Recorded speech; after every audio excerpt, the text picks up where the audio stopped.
I do have that up though. You have your notes, you have your basketball reference and everything. You ready for this, Low? Everything is up, man. It is up. Fire, fire. Yo, welcome to another show of Low Nose, man. Hasn't been on for like a couple weeks now, right? Been 2 weeks since the last time you've been on? No, we did one last week, but before that, yeah, we took a 2 week break. Yeah. 2 weeks, so you feel me? So W hosting the chat, bro. I'm not Ron, I'm not JD. I'm gonna be the host for today. No arguing, just me chilling. And we're on time, And we're on time, always on time, bro. So man. let's get this is the legend of losing, so I want everybody No, to no, mind you. no. Y'all need to Dub y'all agrees with me. Everything I'm about to say, Dub also agrees with me, bro. apart from the Kobe John. Apart from I don't agree with you with the Kobe Nah, Johns. he agrees with Hey, me, hey, man. this is the legend of losing show. So No, when no, no, y'all come no. up here, y'all need to put this man in his place. No, no, All no. Dub agrees with me thick and thin. Everything I'm about to say, right. Dub agrees with me, man. The capping is crazy. You know Yo, what you said before the show? I'm not gonna say it now. I no, no, won't say. I can break it down to them before we bring some people up, so they know what we have in the conversation Go about. You know ahead, what I'm go saying? Well, ahead, break it down. first of all, shout out to the people in the chat, man. We already over 115, I believe, on the first like 30 seconds. So shout out to y'all in the chat for waiting. Um, so the premise of this is we gonna show Jokic some love, man. We gonna show Jokic some love, man. We gonna set him right, put him in his right ranking. In terms of Kobe, Jokic being great in Kobe, I don't think he's great in Kobe. The title is a bit misleading. Jokic has a better offensive peak than Kobe, a better offensive peak than Kobe Bryant's offensive peak. Um, I also believe that Jokic is a better passer than John Stockton. I think he's a top 7 passer of all time. I think Jokic is just, in terms of offense, going back to offense, I think Jokic is one of the greatest offensive players the league has ever seen. I also believe that they should be, if not favored, second best team in the Western Conference, obviously after the KD thing. And I think that people will be reminded how great of a player Jokic is in this postseason run. I know people have been harsh on him because they haven't made a deep postseason run over the past couple of years, but I do think that there's that as well. And I think if he wins his third MVP, which I think he will win it this year, his third MVP, I don't really care that it's in a row, but I guess a little extra sauce there. It's in a row. It makes a deep postseason run, and he performs extremely high in the postseason run. While doing so, we're going to have to start having real conversations about Jokic, where we rank him amongst all-time greats, because in my opinion, this will be like year 4 of him producing at a very high level, offensively, translating that to the postseason, and that's resulted in a fairly high level of success when his teammates are healthy. I don't think that there's that many players in NBA history, especially we talking about offensively, who would be able to do that to the level in which Jokic is doing right now at his absolute best. So So today's the Jokic show. Everybody in the chat, be prepared to combat Jokic. Better offensive peak than Kobe Bryant. The Nuggets, probably being the favorites in the West. Where do we rank Jokic all time amongst all-time greats? And a better passer than John Stockton. That's what you guys need to prepare for to put that's it, Legend of and Losing that's in a his low face. bar. The Stockton one is a low bar, man. Yeah, the Stockton was not good. That's a I'm not that's a gonna lie. that's a low bar, man. I keep watching more and more Stockton. I'm like, man, No, it's really bad. It's really bad, bro. I'm not gonna lie, but I'm about to drop the StreamYard link right now, bro. Be prepared. Get up here and challenge Legend of Losing, man. I'm not gonna lie though. Like all jokes aside, Legend of Losing is my favorite ticket punchline, bro. It's my well, favorite. he stole that from the community though. It's been a thing. Oh, is Benedict for real? Yeah, that's been a thing. Yeah, Ah. he got that from the community. Ticket just tapped in. That's all. Oh, okay, okay, okay. So ticket just he put it on the map. Yeah, I don't know about put it on the map, but I guess. I Ah, they guess. put it on the map for me, bro. I'm not gonna lie. Wait. Dude, Dub, do you not think Jokic is a top 10 offensive player all time right now? Top 10, I think you could probably debate it. Do you think he is though? We was talking about this last night, right? Uh, Yeah. I'll probably have him over Nash. I'm not gonna hold you. I would have him over Mm, Nash. Yeah. all right, I like that. I like that. I like that. I So if like that. Nash is up there, I'll have Jokic over Nash 100%. Do you think that he's better than better passer than Stockton? Right. Yeah, yeah, yeah. I'll give you that. Without a doubt. Okay. All right. Cool. Yeah, Cool. John Cool. Stockton is he's a Karl Malone merchant. Oh wow. Jesus. But this is on my takes. Everybody up here, please have your cameras ready. That way I know that you guys are ready. SB was the first one in here, bro. What's good with you, man? Low know to save himself because that title I was on you. So you quick to Oh come my on. No, goodness. no, stand on your title. Stand on the stream. I didn't put this title in here. I didn't do that. So Dub, it was your fault then. So you the host. So you No, no, put no, the no. title. So who I is don't. it? I don't make the titles. I Who don't is make. it? I Dub, don't work who is it? Photoshop. Who I going in don't the make. bad take? Is it you? I ain't make the title either. No, we gotta stand on what we saying. Wait. Can I ask you guys this? What's the difference between greater and better, though? Like seriously, like what's really the difference? I think greater is like maybe more of a longevity and better could be in the moment. That's Lo, what I do you say. agree? Also, greater is like what you accomplish within it. Better is like your actual like ability. Like if I'm better than you, that doesn't mean that I necessarily want to win a championship because my team might not be adequate. But why I feel like why are you stemming the offensive peak just off of because he controlled more of the offensive side, I guess, with his passing? Because Kobe, you got to think about it. Kobe was doing his job in the system as being the scorer, so his job wasn't necessarily be the passer. And it also been plenty of times where I've seen Joker at his peak not be the best player on the court in the playoffs. Perfect example in the bubble. And the farthest he made it was Jamal Murray in some series. That wasn't his peak. His peak is his last 3 years. How does wait? But the farthest he made it, what you mean? How is it not his peak? He made it to the Western Conference Finals. What does that mean? That's a lot. So you're not in your peak and you make it to the Western Conference Finals. Then right at that next season you win the MVP. That's not his peak. What are you talking about? He entered his peak during the bubble. I mean, you could argue that. I would argue it's not that an argument. It's a fact. The peaks are the last 3 seasons, his MVP campaigns from start to finish. Because in the regular season in 2020, I mean, I would not consider that is on par as these last. So wait, you can only be in your peak if you win the MVP. No, I just don't think that in terms of if you go look at who he was in 2020 in contrast to who he's been over the past 2 to 3 years, he's better. Exactly, he's a better player. So that's what I'm saying. I think he entered his peak during that time. So when you argue that point, because also you could say, did Kobe enter his peak when he started winning MVPs and became the guy? No, he was in his peak with Shaq as a number 2 guy. So you can't necessarily I don't think that's Kobe. Peak. I don't think that's Kobe's peak. If you want to argue Kobe peak began with Shaq, it would have to be literally 2003. That's what the last title, right? When they won, right? No. The year that they lost. The year that they lost in 03. Well, we're gonna disagree. In 03 is when Kobe entered his peak. They didn't win a championship that year, but that's when he entered his peak. What season was? And I believe this was the year they won their 3rd title when Shaq was injured and Kobe was carrying during the regular season. And Kobe was scoring like a whole bunch of 40-point games. That's 03. That's the year they lost. That's the year they lost. Okay, cool. Because I might have missed the years up, but it's still a point that Kobe did the same thing the year before and entered his prime or his peak, whatever you want to put it. He still wasn't winning no awards. So just because you improve the next year does not mean you're in your peak. Jokic was in his peak during that point in time. If you improve and then you sustain that level of improvement over the past 2 to 3 years, and you're just a noticeably better player than the year before, then how are you saying that that's his peak? If he's noticeably better over the past 2 to 3 years and he was in 2020, then no, bro, like that. We can easily argue these last 3 years have been the best 3 years or the best years of his career, right? Even better than 2020. And the only reason why he made a deep postseason run in 2020 is because his teammates were healthy. Yeah, his teammates were healthy. That's it. Yeah, and I feel like he was actually probably better as a team wise because he had another guy. But when the secondary shows that he actually needs Jamal Murray to be the one sometimes, because obviously some series you can say that Jamal Murray was better, right? Maybe one series you can say he was better. Nah, what I say 2. I think the Lakers series too. No, I think that Jokic is still better. No, I disagree because AD killed him. AD killed him on why? Why did AD kill him? AD averaged 30 that series. Yeah, and Jamal Murray averaged more points and assists and shot a better percentage. Yeah, but the whole defense was completely constructed around the idea of stopping Jokic. Not necessarily. Yes, it was. No, because they ran during that time. They ran an offense through Jamal Murray. Jamal Murray led and had more 4th quarter points.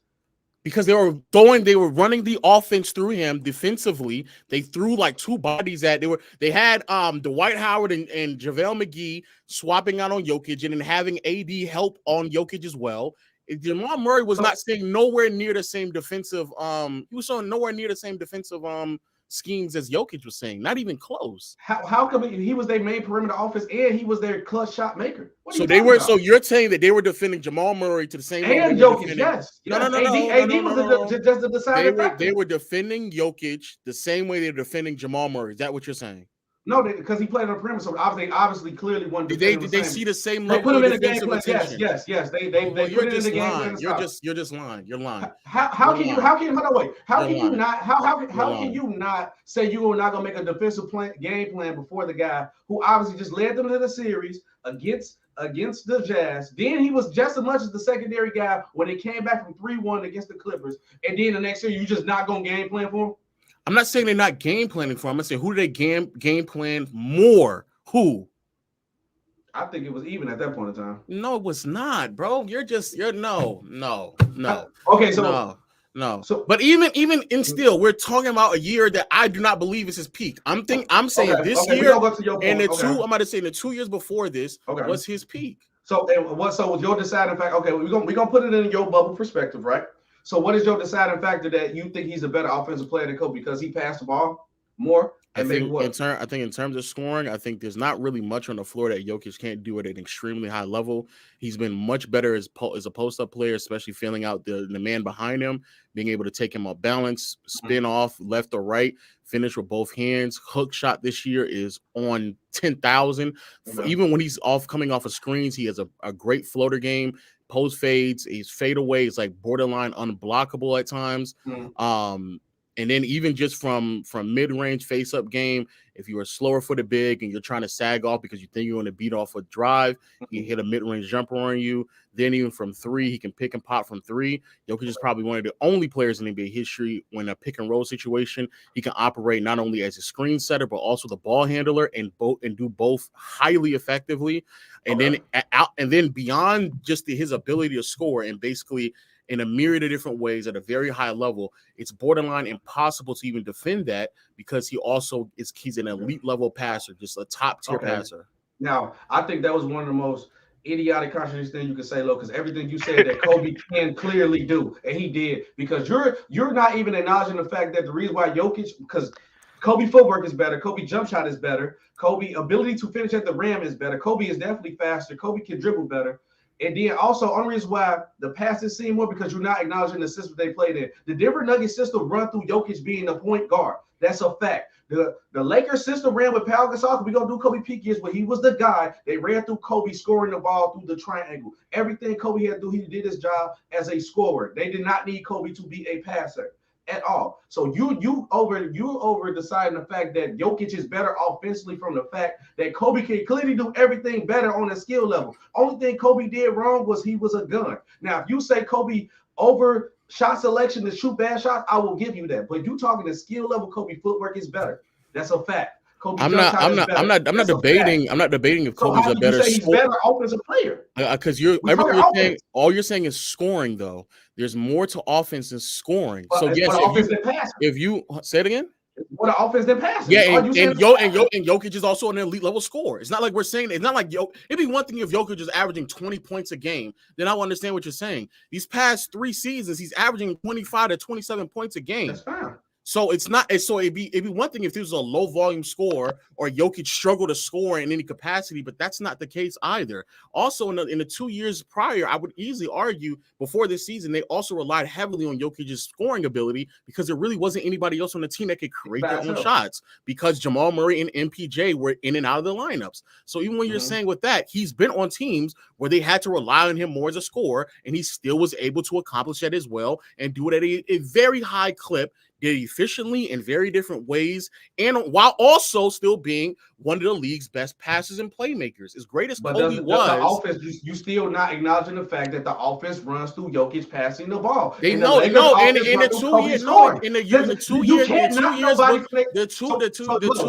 2 years before this season, the offense ran through Jokic just scoring because he's the only one that was able to score on the team. Who can make the pass, Lo? Who else can make the pass of him on that team, like Jokic does in that team? Who else can make the pass like Kobe on his team?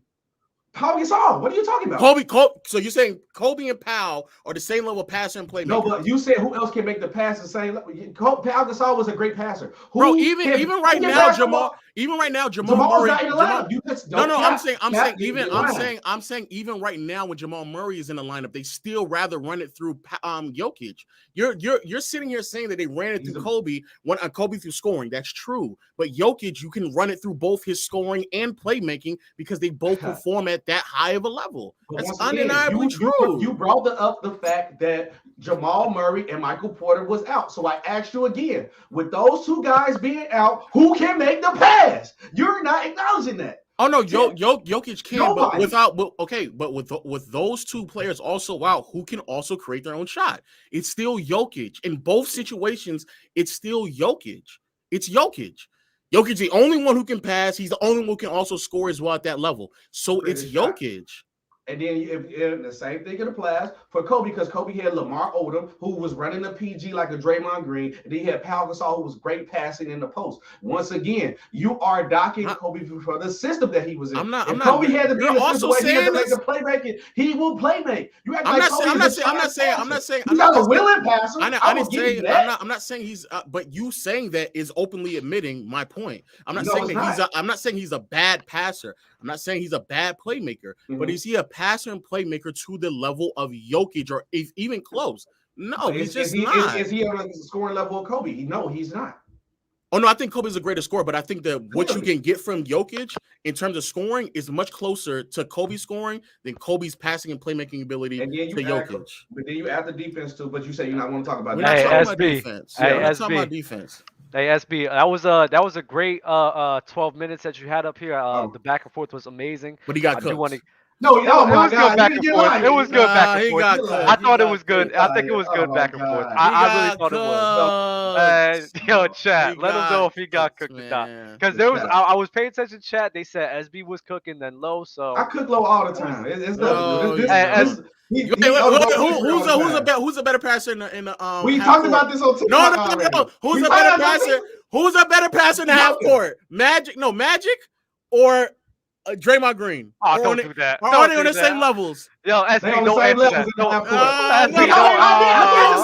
that. Dub, let him say it. Bro, but wait, Dub. First of all, he know the last time the first episode of Low Knows I came and I said that already, and I still stand on that because we don't watch the clips. And you want to do that? Not the clips. Not the clips you watched the other day.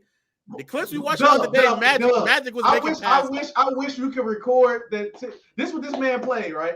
This man played Magic in the post doing this. You would never see the pass. This is what he said, bro. Magic did this in the post, through a pass to a He did a one-arm pass from one side of the court to the other. You never see this. Stockton, absolutely not. SB, wait in the waiting room. I do like your energy. Absolutely not. If there's not enough people, I'll have you back up here, bro. Oh, Stockton could never. You're so nasty for pulling that card, bro. I know what you did. I know exactly what you did. You're so nasty, bro. AD super chat from It's Mister. I'm GQ2U. AD wasn't even guarding Jokic, bro. He wasn't. It was Dwight and there you go. There, Dwight had to pick up Jokic because he was killing AD. Thank you. Jesus. Just wrong. That's the narrative talk that they had from the 2020. That AD was locking him up. And AD was not. It was sitting Dwight and McGee on him, and AD was roaming around. That's what was going on. It was, and to sit there and say that Jamal Murray's getting played defensively at the same level as Jokic is just outrageous. That's an outrageous take. All right, you heard it from Low. I'm not debating with Low, so everybody else got it. Come on, I'll cook you. I can't wait for the Tim Duncan versus Kobe Bryant. I swear to God. Oh man. But go ahead. How you say your name, bro? It's Akoma. Can y'all hear me? Yeah, Akoma. Yeah. Akoma Network. Appreciate it. Hey, I ain't got no smoke because I thought I wasn't a casual until I started watching y'all. So I got to get my knowledge up there. But I do have a problem with something like Low said a couple months ago. It was about the talking about like Luka eventually being a top 10, top 15 player eventually. And I think it kind of goes into what like Jokic got going on. Because I know like you said, because the Mavs won't give him enough help around him to get him as a champion and stuff like that. So I want to know, like, in terms of legacies, is championships that important? Because when I think about like Luka, like if for his whole career he got eliminated like he did these last couple years, like facing great teams like the Clippers and the Warriors, I can't really hold that against him if he has the production he does for such a long time. My bad. Yeah, but the problem with Luka is that I would have to assume that at some point in his career he's going to get help either in Dallas or leaving Dallas. And also, well, let me say this. When you get to the level of being a top 10 or 15 player of all time, in my opinion, you would have to be playing at like an MVP level for like 8, 9, 10 plus seasons. So that's A. Luka would have to start piecing those years together. B, there's like maybe a small sample size, a very small sample size. But for the most part, majority of players in NBA history, especially to the caliber of Luka, they have at one point in their careers been on teams that were adequate enough to win a championship. I can't really think of that many. Maybe you can argue Dominique Wilkins, but I can't really think of that many players who are really great for their time period who were never, ever, ever on adequate teams to win a championship. Normally, however, the difference between that player winning a championship or not is normally just the other player outperforming them or them underperforming in certain moments, especially in contrast to other players that we would have them ahead of. So, for example, Karl Malone is like a top 20, 25 player all time. What separates him is that in the postseason, though, he would always drop his field goal percentage. When he finally got to the finals, you can just see the difference between someone like Michael Jordan's caliber impact in contrast to Malone. And once more, Malone would be struggling to get out the first round for huge portions of his career. Same thing with Clyde Drexler, same thing with Charles Barkley, same thing with Patrick Ewing, same thing with a lot of players that at some point in their careers, they got on quality teams. I think at some point, right now I'm not holding against Luka him losing. Same way I don't hold Michael Jordan and LeBron in their first few years of them losing. But at some point in his career, he will get to that stage. I think that'll be a much better way to assess him amongst all-time greats when he does get to that point where he's on an adequate team. So, like,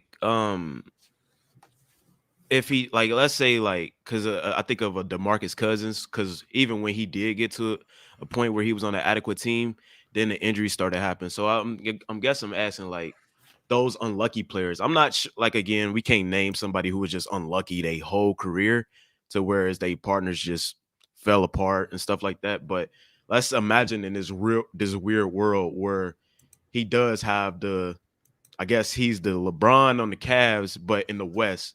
So whereas you're on a terrible organization, you got terrible help, or you just unlucky, but also your competition is just so much that you can't overcome it. And he keeps up this production.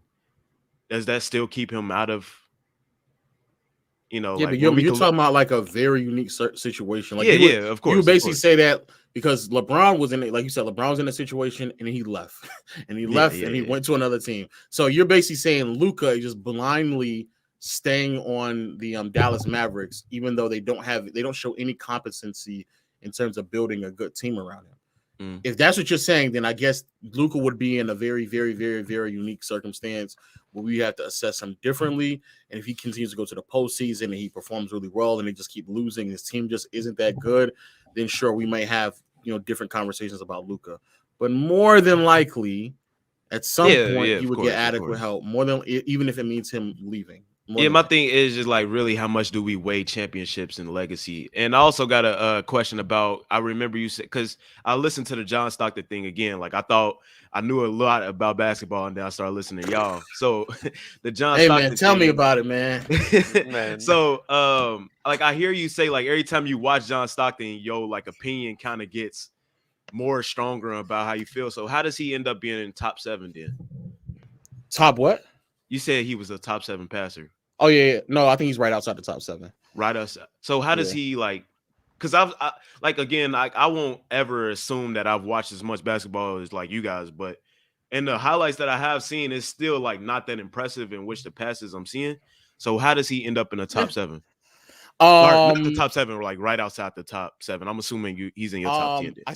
I think when it comes to being a top 10 or top 15 passer, if you piece together the years, if you piece together the production that can carry you over from regular season to postseason, if you can still make sound passes, if you're not missing wide open players, like if they're running sets and you just miss a read and you don't get it, if you can do quality transition passes, regardless if it's you running the break or you throwing the ball ahead and it's still hitting players, if you're still able to do those things more consistently without turning the ball over as well, as everyone else, that will more than likely put you in a conversation to be a top 10 to 15 passer.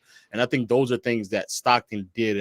And to be honest, when you look at a lot of other players in NBA history, even those who are point guards, it's not as many point guards as y'all probably believe that can do the sound passes as common as Stockton, Jason Kidd, Steve Nash, Magic Johnson, LeBron, et cetera, et cetera. It's not as many as y'all probably think there are players who can do those things. So that's what separates Stockton from like the rest of NBA history. But what would have to separate Stockton from like the top 3, 5 to 7 is the skills that come along with passing, is a degree of difficulty, is how you can offlook defenders and make them shift the defense off of the potential of you making a pass that you didn't pass to somewhere else. Like all those things is what would separate him from everyone else. Yeah, I think that's what get lost. Yeah, we not saying you're not saying he trash. It just it's not that it is impressive. But I wanted to say I appreciate y'all letting me up here. If it was some WWE, man, I had some smoke, man. You got let me on the wrestling show. You got a YouTube channel, right? Yeah.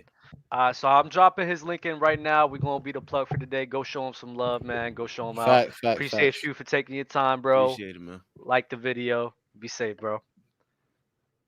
There we go. We got some super chats that we had. Gideon Adai. If Jokic wins a third MVP and does not make a finals run, the slander will be legendary, which is true. I'm gonna have KB up here as well. What's good, bro? Here come the nasty talks right here. Hey, I wanted to add. I brought you up here. I brought you up here real quick because this is a good question that I actually talked on my own show.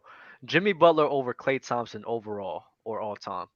Jimmy. I don't see why. Yeah, as a player, Jimmy, yeah, for sure. You thought I was gonna say Klay because I'm a Warriors fan or something? A lot of people do, but hey, he thinks Curry's a better passer than Stockton. Oh wow! I'll really? stand on that hill. I promise. I'll stand on that hill, bro. Hey, last one before y'all rumble real quick. King Cap, who is the worst superstar? Yeah. Who is the worst superstar without a ring in their prime all time, and who is the best superstar without a ring in their prime all time? And rank those two. If you want to say that Dominique was a superstar, he's probably the worst superstar without a ring. In terms of the best superstar without a ring, I guess it'll be Malone. I guess he's the best superstar without a ring, or Elgin Baylor if you count him as a ring. One of those two. Who's the best superstar throughout his prime that never won a championship or even got close is probably Garnett. That's probably the best one. Never got in their prime. Like in their prime, they didn't get one. Yeah. You include 08 part of his prime? I guess prime, yeah, but peak, no, I don't consider his peak. Okay. But prime, fair enough. Fair. KB, what smoke you got with Low, man?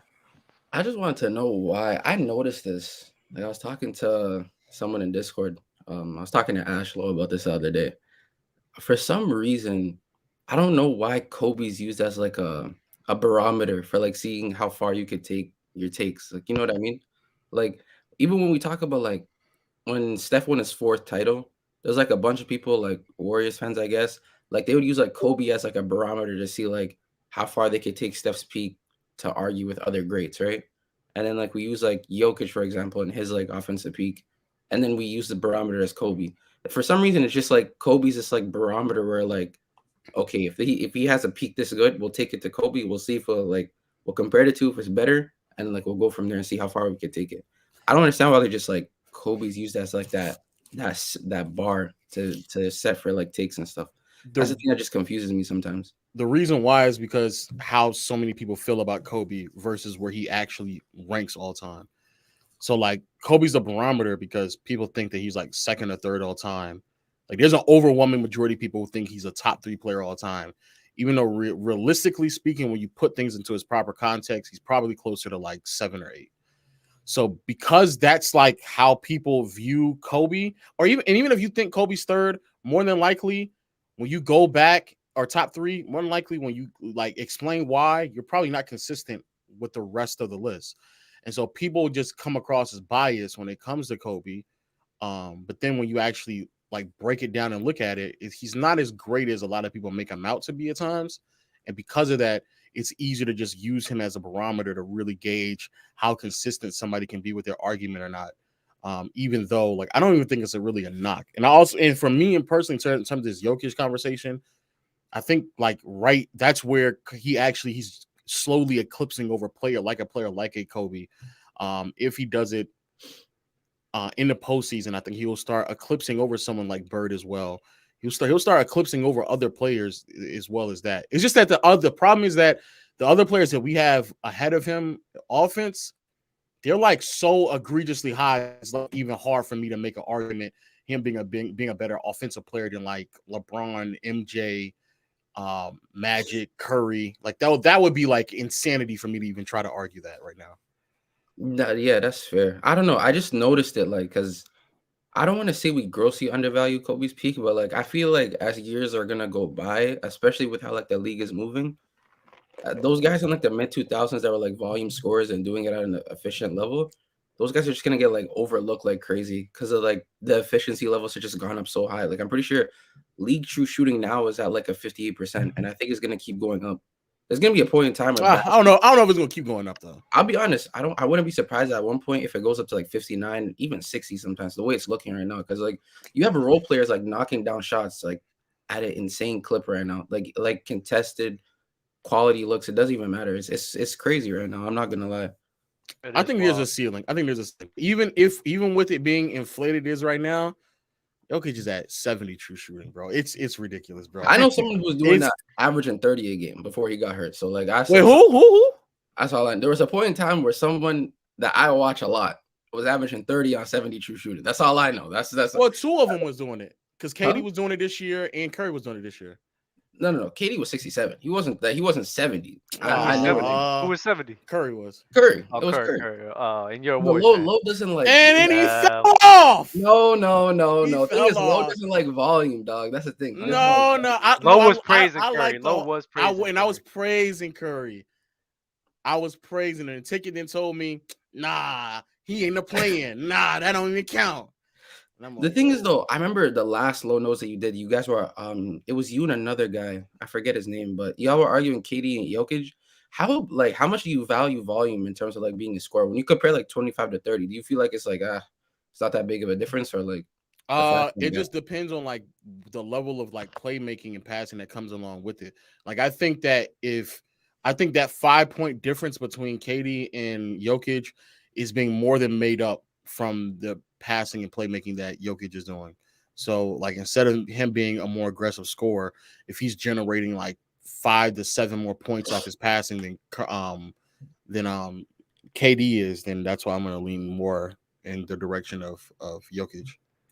But then could you also like, do you take into account like the shot difficulty and like, let's be real, who he was playing with at the time too, bro? Like he had talking about KD playing with what you call it? Yeah, with Redacted and Nick Claxton. So like I don't. Oh man, yeah, Redacted was nasty this year.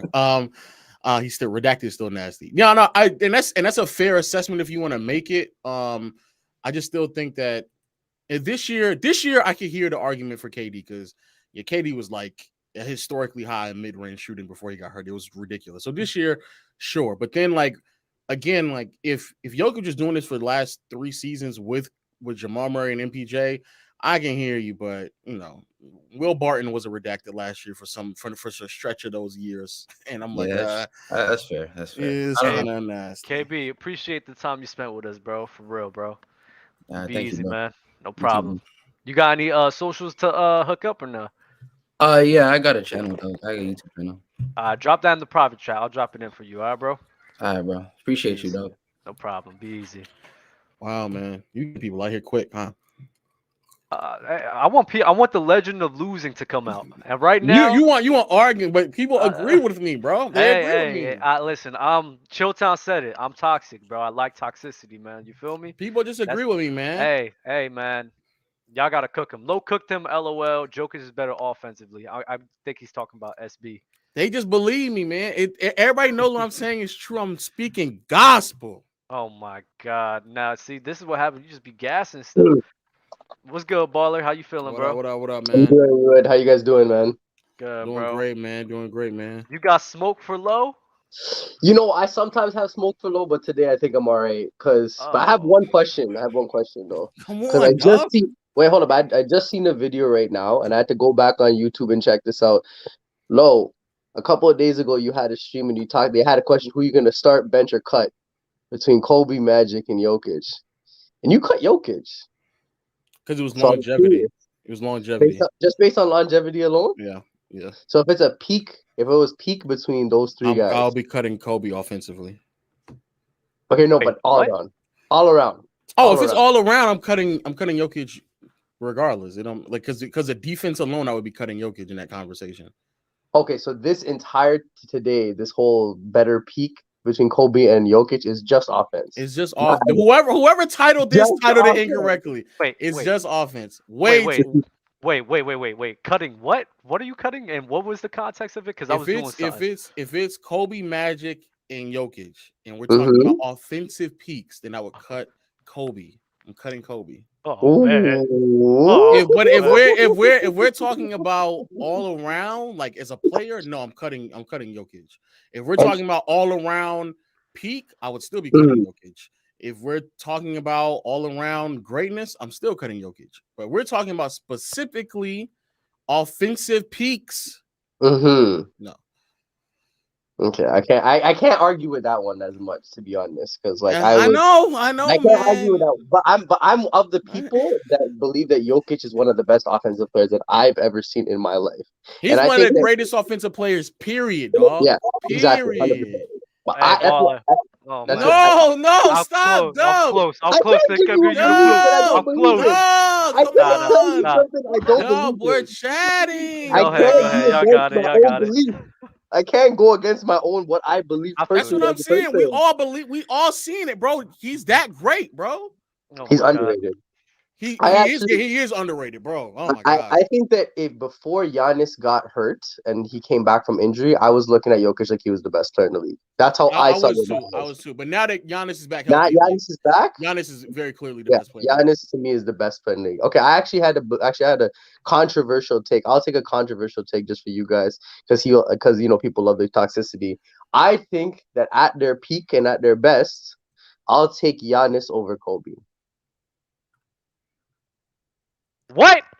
Yeah. What? At their peak today, as we speak, but this Giannis, I will take over Kobe ever. That is SB. You there, bro? Go get this man, bro. I'm the host. Hey, I'm tired of this cat. Look, I walk back in. I'm playing the game. I'm playing Harry Potter. I'm gonna hit y'all with a Divacadabra or something. Y'all need to go to the Shadow Realm, which y'all did disrespect. Y'all out of line, bro. This man just what? Hold on, man. To me, it's a playoff resiliency that puts Kobe over Giannis for me. Hold on. I'll still take Giannis. I don't think Kobe's had a finals performance that's as good as 2021. Is that the only reason though? But you know the reason why though, right? Hey, look at who Kobe played in the finals though. Hey, outside of SB. Hold on. Wait. Philadelphia, which was I believe a top 2 defense that year. The Nets, who Kobe torched. Then he played the Pistons, which is one of the greatest defensive units in the past 50 years. Failed. Then he played the Boston Celtics, one of the greatest defensive units in the past 50 years. Then he played the Orlando Magic, who I think were number 1 and number 2 ranked defense that season, with the DPOY, I think, recipient on the team. Mm-hmm. Also, they had DPOY recipient in what's his name? Dikembe Mutombo with the Sixers. And then he played the Celtics, who at that time weren't the same level defensively that they were in 08, but still extremely great defensive team. Like he literally played some of the greatest defensive teams of all time. I just feel like when I saw Kobe play, especially in the finals, even though he had his moments, there were times where he was very inefficient, in my opinion. Whereas Giannis, even though like last year in the playoffs he had some deficiencies, generally speaking, especially now, I'm talking about the peak Giannis as we've seen in the last couple of years. I'm not talking about 2019. I'm talking literally the last couple of seasons. From what I've seen as a basketball player, I think he does more on the basketball floor on both ends. You talking about the guy who depends on his second option to close out games? I'm talking about all around every single. No, aspect of the 50 game. point in the game 6 is crazy. Yeah, come on. That's He fine. closed that game out. But what happened when Chris Middleton was out last year? Exposed, right? It went to Game 7. It went to Game 7 in that series, and he had a phenomenal Game 6. But you're not gonna say that he's better than Kobe, though. He literally does. Kobe literally does everything on the court. Giannis cannot shoot to save his life. He cannot create a shot to save his life. His passing is highly questionable. He cannot. I don't know if it's questionable, but I think Kobe's he can't pass better than Kobe. Yeah, he's a better. Kobe's. I think Kobe's a better passer, but I think that Giannis is. What do you have? Giannis has first of all, he's like one of the best defense rebounder, playmaker. There's not too many players with the versatility of Giannis in the history of the NBA. There's like maybe what versatility does he have? He just Orlando Magic, Shaquille O'Neal. What are you talking about? He has the ability to bring. He's not Orlando Magic, Shaquille O'Neal. What else does he do besides bring the ball to the court? Giannis plays defense at an extremely high level. Shaq did not play defense to this level. He did not. Let's not. Now Shaq was a better offensive player. Shaq was a better offensive player. Shaq was not. He was not. Shaq openly admitted himself that he was not the level of defender. I didn't say he didn't. I didn't say he didn't. I'm saying he's not to the same level. Yes, of course. Hey, is this called low nose or low loss or something? I'm confused. I don't know. Y'all not teaching me nothing. I'm not knowing nothing right now. Hey, what's your name again, bro? Baller. What's the full? What's the ad? Let me put this. You going to the depth. I don't have one. I'll bring my socials next time. No. You know. I'll bring my socials next time. I'll bring next time, bro. Don't worry about it. Hey, salute to both of y'all. So SB, stay on standby. I got you, bro. But Baller, you be safe, bro. Take care, brother. Have a good one. You too, man. Oh man, hey man, yet another one who agrees, man. That is so crazy, bro. I can't believe he said Giannis. That was crazy. Hey man, opinions are opinions though. Trying to find a take where I can debate him at. I made a video 2 years ago saying CP3 was the biggest overachieving choke artist in NBA history. Agree? I don't think he's a choke artist though. When you go back and look at Chris Paul's career, there's way more times where somebody just got injured or he just lost to the better team than him actually choking. Oh, that's it? Okay, cool. Yeah. Coleman Network, the guy who's just up here. Appreciate y'all. Y'all be safe out here. Give him a follow back, man. For sure. Give him a follow, man. SB, drop your socials too in the private chat. I'm gonna put that out there for you too. All the Kobe overrateds in the chat right now. Laughing emoji from Ish Just Paz. And last one, change the title to Low Lies. If y'all disagree with me, tell me, bro. Yeah. Come up here and say it, bro. I need people with the smoke. Because right now, it seems like everybody disagreeing with me, dog. Hey, Dub, man, we need some disagreements, man. I hope this guy bring it. Yo, what up, brother? What up, bro? What up, man? You agree with me, right? About what? About Jokic having a better offensive peak than Kobe. Well, I mean, I'm just saying this right now. If that's the case, why isn't Luke over? Oh, this is Cher. Yeah, what up, bro? Oh my! I've never seen your face a day in my life, boy. I've never seen it. You sure, bro? Is it Twitter Spaces? Is it from Twitter Spaces? Twitter Spaces, Discord, a whole bunch of other stuff. Why isn't Luka? If that's the case, I mean, think about it. Because like the offensive gap between Luka and Jokic is like this much, bro. I'm just saying. Talk about it. No. I know because I fully believe that Luka is over Kobe offensively. But I want to hear you say it. I want to hear. He want to hear you say it. He want to hear you say it, Lo. What is Luka? You saying these last? He has 3 a years? playoff translation. Because the rookie season was not. I can't say that. So the last 3 years for Luka, including this season. Yeah. Well, this season we'll have to see, but. If we want to use if we're gonna use 3-year samples, I would probably say no then because 2020 was not up to the par of 2021 and last year. But if we're using like just 1 year's, I don't see Kobe over 20. Oh, well, everything I'm saying is not 1 year. So if we talk about 2021, 2022, and this year 2023. Yes. Why not 2020? Why 2020, his 3-point shot was not there. His free throws has always been subpar. He was quicker, but at the same time, he wasn't bigger. The turnovers were crazy high. This year, he's actually turned down his turnovers. 3-point percentage is higher. Free throws is always just sus for Luka. He's like always like mid 70s. I don't get it. I really don't get it because 2020 Like I think Luka's been damn near the same guy since 2020. He was sub 33. He was sub 33% from 3 that year. He became a better 3-point shooter without a doubt. Yeah, he did, but he's close. He's close enough. I'm not in this. My bad, guys.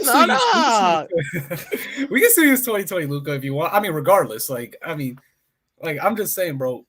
Like, it's only fair that we use a guy who's like slightly under Jokic as an offensive player, because I feel like one thing that people do is they don't like to think that the gap between Luka and Jokic offensively is as close as what it really is. I'd argue probably it is better because it could translate more into the playoffs, but that's just me. I guess my only potential gripe is when Luka faced like a competent defensive team with the Warriors in the postseason who had the personnel to like actually throw at him. There was definitely like a noticeable drop, not in like volume, but in efficiency. But outside of that, I don't know, Cher.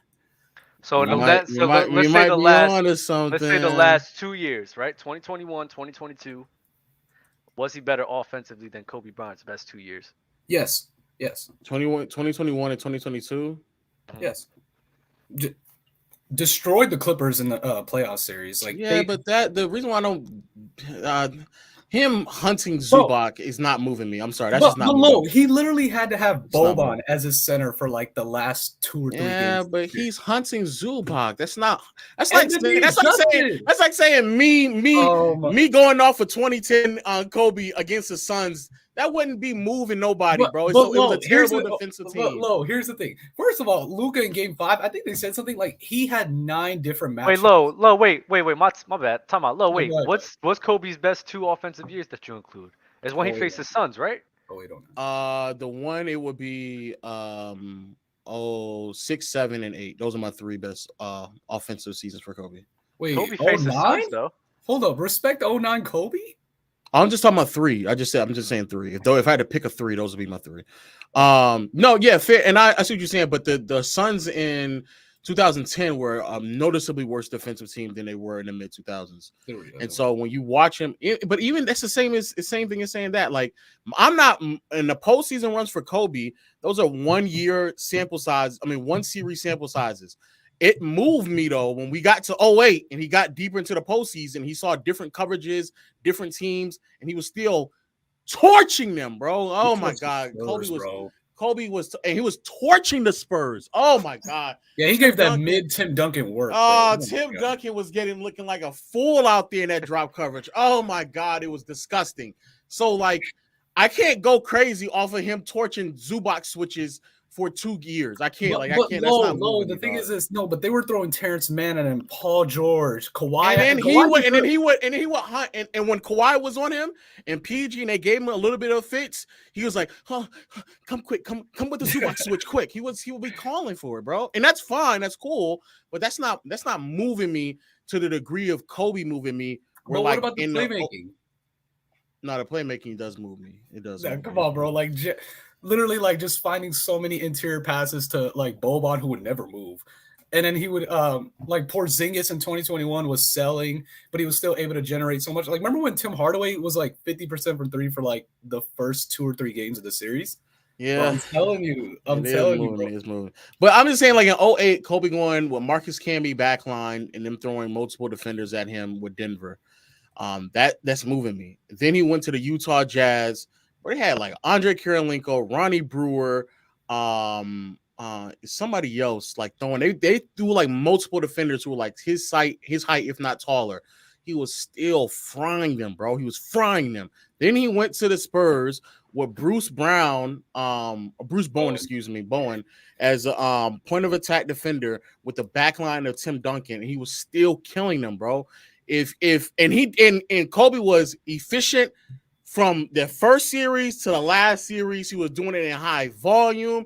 The only team that really contained Kobe to an extreme extent was literally, and I do mean literally, the best defensive team in the last 40 years. That's literally the only team that was able to contain him.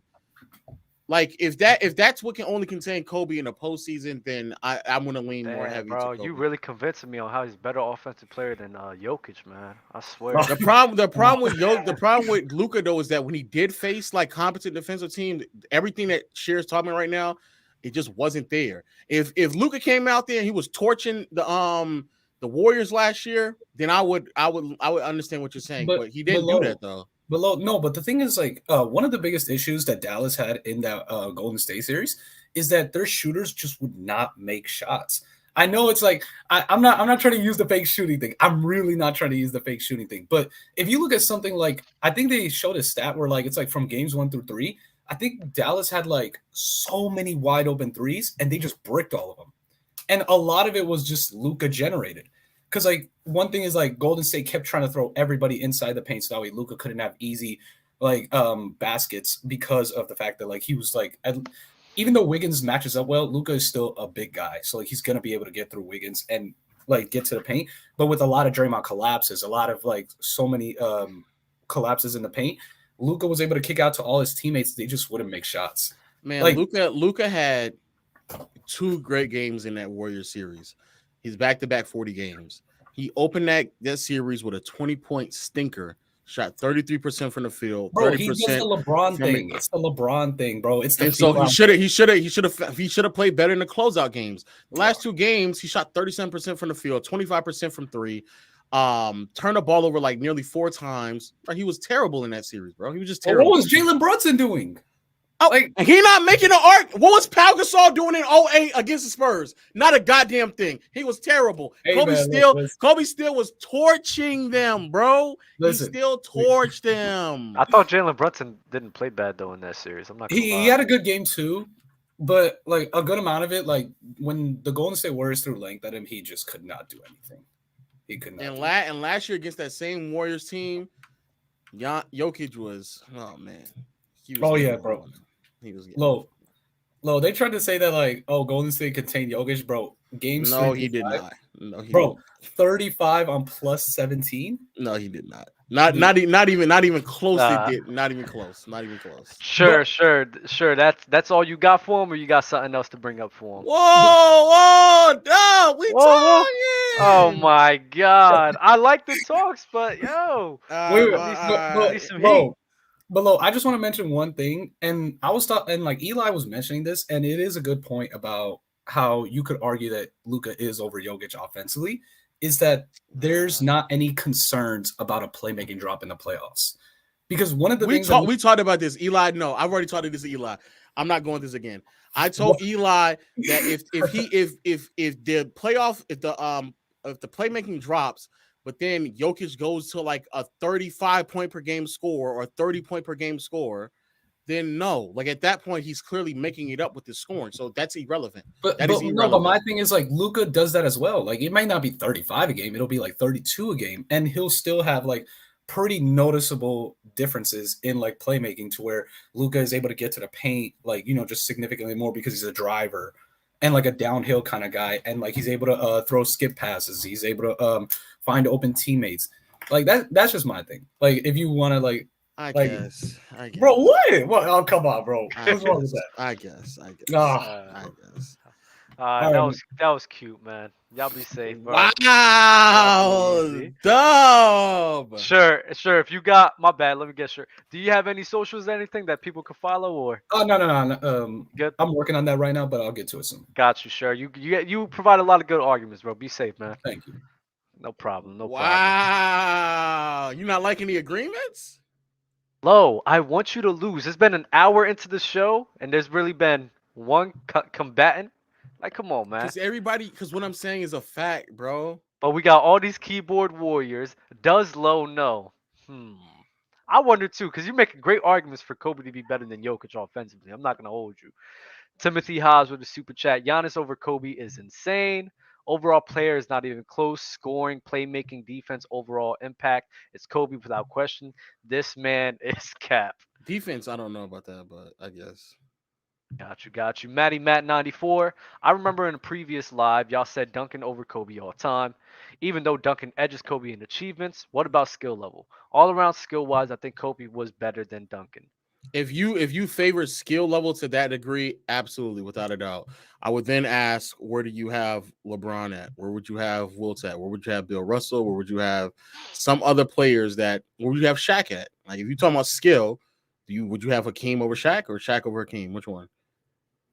If you keep it consistent, by all means, I'm not going to argue because that's how you call it. But people will do this thing where they're like, oh no, Kobe's over Duncan because of skill, but then they'll have Shaq over Hakeem, and I'm like, that doesn't make any sense at all. Like, not even close. So the main thing is consistency with people. Yeah, just be consistent. I'm not going to argue if that's how you view things. Yeah. Got you. Stay consistent from low. Curry is also over Kobe offensively. Now that should just be common knowledge at this point. Y'all be pissing me off. I swear to God. Is that not true, Dub? I'm not doing this. I'm the host today. I'm the host today. Look, is this L.O. Low? L.O. Low, you there?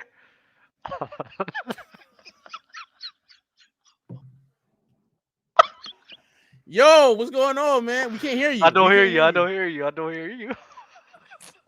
Yeah, I was looking at the TV. Nah, you good. Oh yeah, so wait, you watching us on TV? You watching us on TV? Oh, that is delayed. It's delayed then. Absolutely. Yeah. Yeah. Look, I don't know what the hell is going on with this. I feel like over the last I'd say 5 or 6 years, I've seen, the stuff with Kawhi. Is Kawhi more clutch than Kobe? Is Curry more offensively greater than Kobe? Is Jokic better than Kobe offensively? Why is it? I still don't get why it's Kobe specifically that's being used in these topics. I get you say it's because of nostalgia, blah, blah, blah, blah, blah. But Kobe isn't the only player that people are nostalgic over. I do the same thing with Bird and John Stockton. I've done it several times. Yeah, I just don't think it makes sense, right? So what years do you use for peak with Kobe anyways? 6, 7, and 8. 6, 7, and 8. Okay. I wouldn't say 8 would be I wouldn't give 8 a peak for Kobe offensively. I think 02 to 03, 05 to 06. And actually, I think this year is kind of underrated, but I'd actually give you 12 to 13 Kobe. I don't think people mention that season for Kobe very often, especially that last stretch after the All-Star break, only because I don't know if you remember that season, but Steve Nash was out for like 3 games or something like that. And Kobe was playing point guard for the team. He was averaging double-digit assists while Steve Nash was out. I don't know if you remember that. That was with Dwight Howard. He averaged about 10 assists per game around that time. It was about a 3-game span. So if you ask Kobe to do something like that, he will be giving you double-digit assists per game, right? So it's not as if Kobe wasn't a gifted passer. If you ask him to do it, he will do it. And plus, when you mention Kobe's scoring and Jokic's scoring, why don't you value errors when it comes to scoring? Because you say Jokic averages 25 points per game in a league that averages 114. Now, mind you, when you adjust the errors, the way I adjust the errors is I put the amount the player scores per game over the amount the league averages, right? I get that percentage, and then I use that percentage for each error. I basically weigh, I guess you'd say, the same output, right? Kobe averaged 36.4% of the league average in 06. In today's game, that's over 40. Do you think points Kobe, per game. Do you think Kobe will be scoring 45 points a game? Not 45. 4, according to the numbers, he would be averaging 41 points per game if it was just the same output as 06. See, but that's the problem is that yes, the pace thing works. I understand what you're saying, but it's not like it'd be one thing if Jokic was like dominating the ball, but he's not. This year he's averaging 25 points a game. He's only attempting 15 shots a game. Like in any era, that would be a low amount of shot attempts for any volume scorer. But the reason why he can score that many points on such low volume is because how efficient he is. So even when it comes to Jokic, you can argue like, oh, in a different era, how many shot attempts will he get up? He's averaging only 15 shots a game right now. So even in today's era, that is a very low volume of shot attempts. So the adjusting for Jokic and adjusting for Kobe is a bit skewed. So again, unless you think in 06, Kobe, when he averaged 35, unless you think Kobe's going to come into the league and average 30 shots a game in today's game, because that's essentially what you're saying, he's going to average 30 shots a game. Because back then he averaged 27 shots a game. So that's what you believe. You You believe think coming Jokic to the is going league. to average 25 in the 06? I think He's he can not. average. Why Error not? adjusted, he'll be averaging about 22. I He highly doubt he that. wouldn't be a volume scorer. I think He he wouldn't would. be a volume I scorer. think He wouldn't have he the would. volume I numbers. think he would just attempt more. If he needs to just attempt more shots, he would. Just like last year when he's attempting more shots and he was attempting 17, 18 shots a game. And the year before that, he would just attempt more shots if need be. That's it. You see, that's hypotheticals. Everything you're saying right now is also hypothetical. It's not a hypothetical. It is a I'm unless using you a think number. you It's just think a number. you I'm think just Kobe using a do you number. think Just Kobe the would same output. do you Just think the same Kobe do output. you That's think all. Kobe would attempt over 30 shots a game?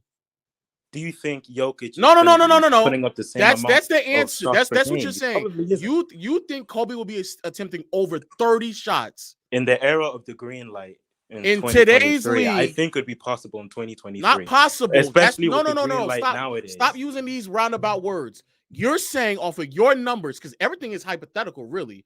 It's hypothetical. You think that Kobe will be attempting over 30 shots a game. Say it. I mean, honestly, if you want me to be honest, in this era, I wouldn't be surprised if somebody It's like not Kobe a was doing this. surprise, bro. I Just wouldn't be say it. surprised. I wouldn't be surprised. You're saying these things, bro. You wouldn't said be that it's not a hypothetical, it's the numbers. So if we adjust the numbers, you're saying that Kobe would attempt over 30 shots a game and he would get to the free throw line nearly 13 to 14 times a game. That's what you're saying. So Yeah. say it. Say that. Yeah, he probably would. It's Not Kobe probably, Bryant. bro. You're saying Yeah. Okay, he would. fine. Yeah, he would. Jokic 110%. Jokic in the league. Jokic in the league. Where wait, listen. Jokic in the league where it's a slower pace, where teams are more focused on scoring from an individual standpoint. And on a coach that probably more than likely will run the offense exclusively through him and instead of him sharing the trigger. Yes, Jokic will probably still be able to average 25 because he will be attempting more than 14 shots a game. Yes, I think he would. I don't know if I don't see that. You see, this thing, when I look at Jokic, personally speaking, I see Jokic almost like a Tim Duncan kind of player. Now their play styles aren't exactly the same. But the way I look at Jokic when it comes to his scoring prowess, I think his scoring prowess is similar to Tim Duncan's. Tim Duncan was averaging about 22 points per game in his prime, right? You do realize Tim Duncan, when he attempted 18 shots a game, was averaging 25 and a half. And again, Tim Duncan was nowhere near as close as efficient as what Jokic is. Not even remotely close. But that's in his absolute peak, right? Tim Duncan's absolute peak. This is what I'm saying is when the shot attempts came, he was averaging 24, 25 points. That's what he was averaging. And that's nowhere near 35. Nowhere near 30. Oh, I know, but my argument isn't scoring. If you're asking me who's going to score the more points, yes, Kobe's going to score more points. He's a better scorer. But scoring, offense goes beyond scoring. So you still have playmaking, you still have passing, you still have all the other aspects of offense that goes along with it. And I don't care what era you're talking about, Jokic is better than Kobe at passing and playmaking. That's just a fact. Yeah. Now, you see, I want to ask this because I wasn't watching the live at this part. I don't know if anybody answered the question to this, but do you think he's a better overall player at his peak than Kobe? No, so it's just offense. And how big do you think the gap is between Jokic and Kobe offensively? I think it's a noticeable one. I don't think it's a crazy big, but I think it's noticeable. So you think there's actually a relatively substantial gap? No, let's say if Jokic is a 10, right? Where would you put Kobe? Like a 9. So that's really almost neck and neck then. But what I'm saying, a noticeable, like I can confidently make the argument for you, and I don't think that there's a sound argument that Kobe is over Jokic offensively peak. Yeah, you see, the thing I get about this is that I'm trying to balance this, especially when looking at errors. Now, I'm mentioning errors again because I remember in one of your last lives, you're talking about Luka and LeBron at the age of 23. Mm-hmm. Now, I like to era adjust the most because to me, it just gives a better depiction of them at their best, right? In the same league. Mm-hmm. And Luka's numbers is pretty much identical to LeBron's in 08. Mm-hmm. LeBron is averaging maybe one more point per game, but the rebounds, assists, points are basically identical. So to say Luka is leaps and bounds above LeBron is ludicrous when clearly his numbers are inflated because of the era, right? Well, two things. Right. You're not looking at postseason production, which is a huge argument that I made. In the postseason, LeBron's numbers would just plummet, especially his accuracy and his efficiency.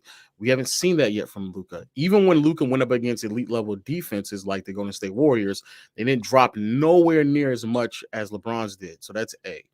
B, when it comes to the reason why the adjusting argument that you're using isn't necessarily suffice, because if the usage rating across the board is relatively the same, then they're still using the same amount of possessions. So it'd be one thing if we're talking about just a blanketed score who's getting a limited amount of touches based off the pace. That's one thing. But we're talking about two ball dominant players who bring the ball up, who are initiating the offense, and they're having a complete control of what can happen. It's the reason why, regardless of the pace, somebody in that type of situation can average 25 to 30 points, 7 to 8 assists, regardless, in 7 to 8 rebounds, regardless if it's in the late 80s when Michael Jordan did it, in the 2000s when LeBron did it, and they're still doing it right now, and the paces have drastically changed over the years. So yeah, there probably is some slight adjustments here and there when it comes to the numbers across the board. But again, when he went into the postseason and LeBron went from like in 2008 in the regular season, LeBron was like 49% from the field. He goes to the postseason, he's shooting 41% from the field. Like, I don't think Luka is dropping that much in a postseason run. So, okay, so I need to ask this as well. Hey, Lo, I gotta let some other guys get some love, but I appreciate the time you spent with us, my guy. Yeah. Be safe, brother. All right, sis. Peace. Yeah, you saved him. It's okay. What up? Darkin, what's good, Darkin Dalbay? How you feeling, bro? Shit. I have to grab the microphone. Can you hear me? Yes. Okay, lovely. I'm kind of joined in recently. So what's the main conversation that's happening right now? Yeah, let's refresh it. The chat, man. For sure. Offensively, Jokic is clearing Kobe at his peak. Offensively, he's clearing Kobe at his peak. I have to agree with that because but the thing is that when you say offensive, people just assume that you're talking about like a nigga who can put the basketball in the hoop. Facts. There's a lot more things on offense, like way more. Someone who's like good off ball, like Steph Curry is not just good at offense because he can shoot the three. He's a danger off the ball. You have to know where he is. Facts. Like that's offensive skill. Anyone who's played basketball, I'm not saying that I'm like a god of basketball. I played as a freshman in high school. These are things your coaches are looking out for. Hey, keep moving off the ball. Hey, what are you doing? Offensive rebound. That's an offensive skill. Facts. All of that's offense. Also, offense. Jokic is a better passer than Stockton. Easy. And what was the last one? Oh yeah, Jokic, just his all-around greatness, who he is as a player. You know, what we're going to rank him if he goes 3 straight MVPs with another amazing deep postseason run. What's going to happen?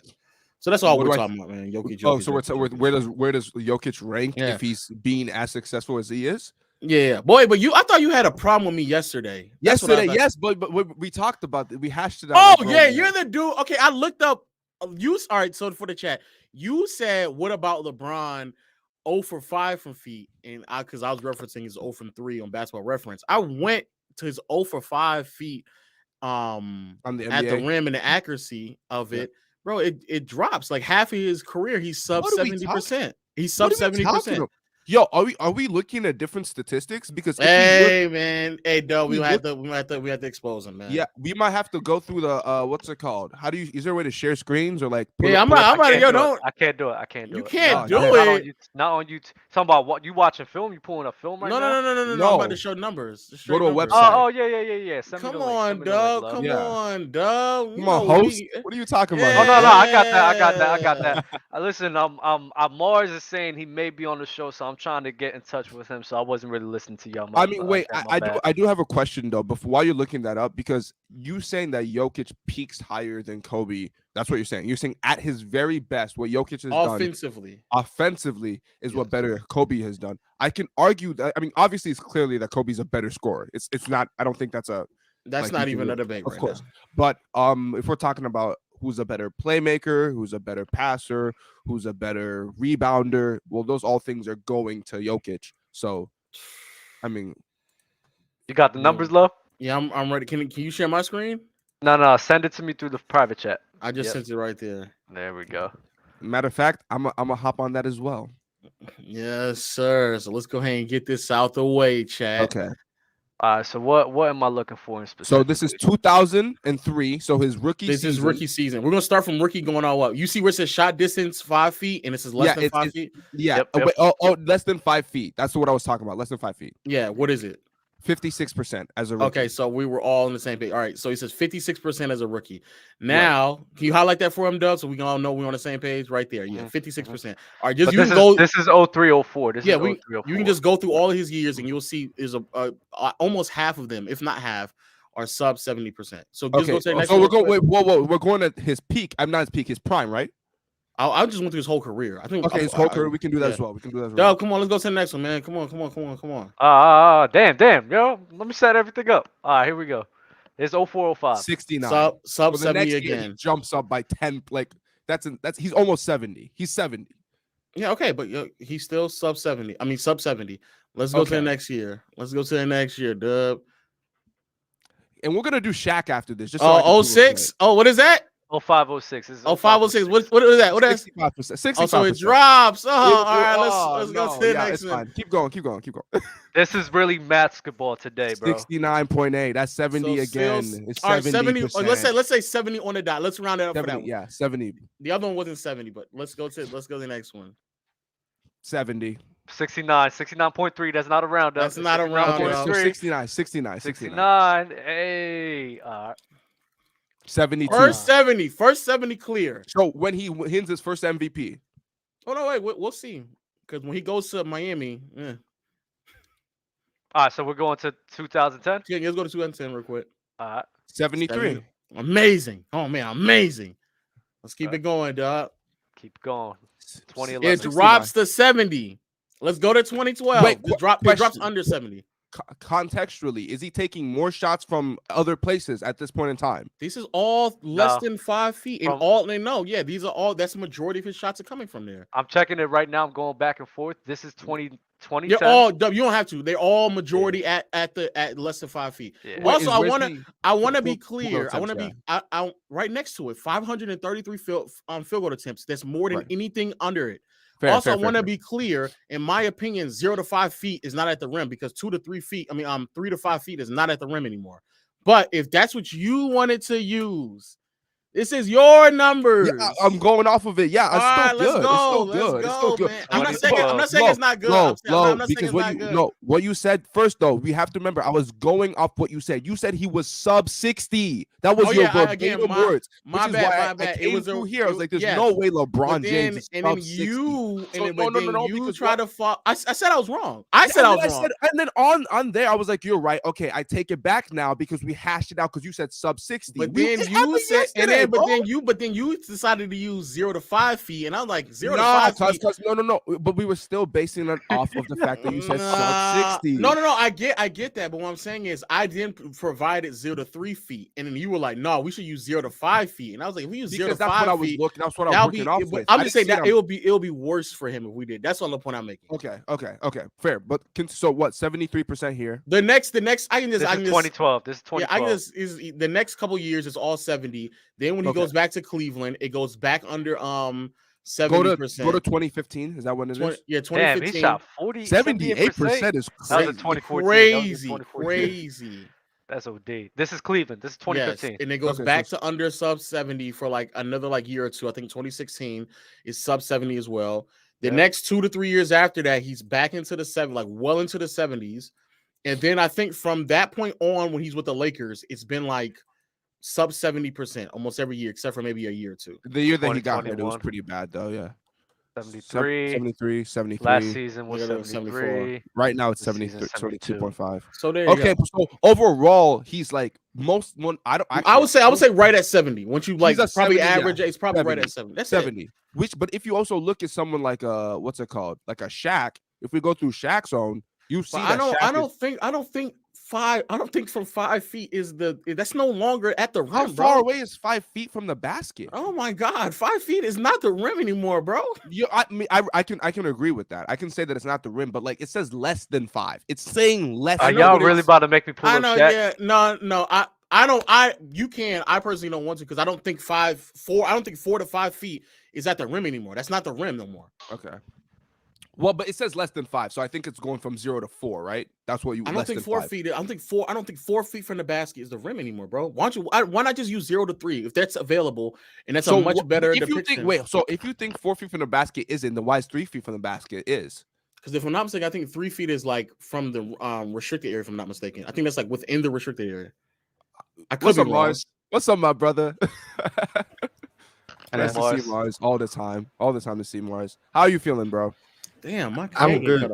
I'm good. I have a grievance with Low. That's why I wanted to come up. What's the grievance? What's the grievance? It has nothing to do with the title or anything. Thank God, because that's not me. Because that's not my title.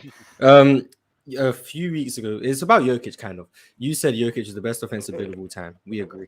Well, you said best offensive player ever. Big. Offensive big. Jesus. I agree with that.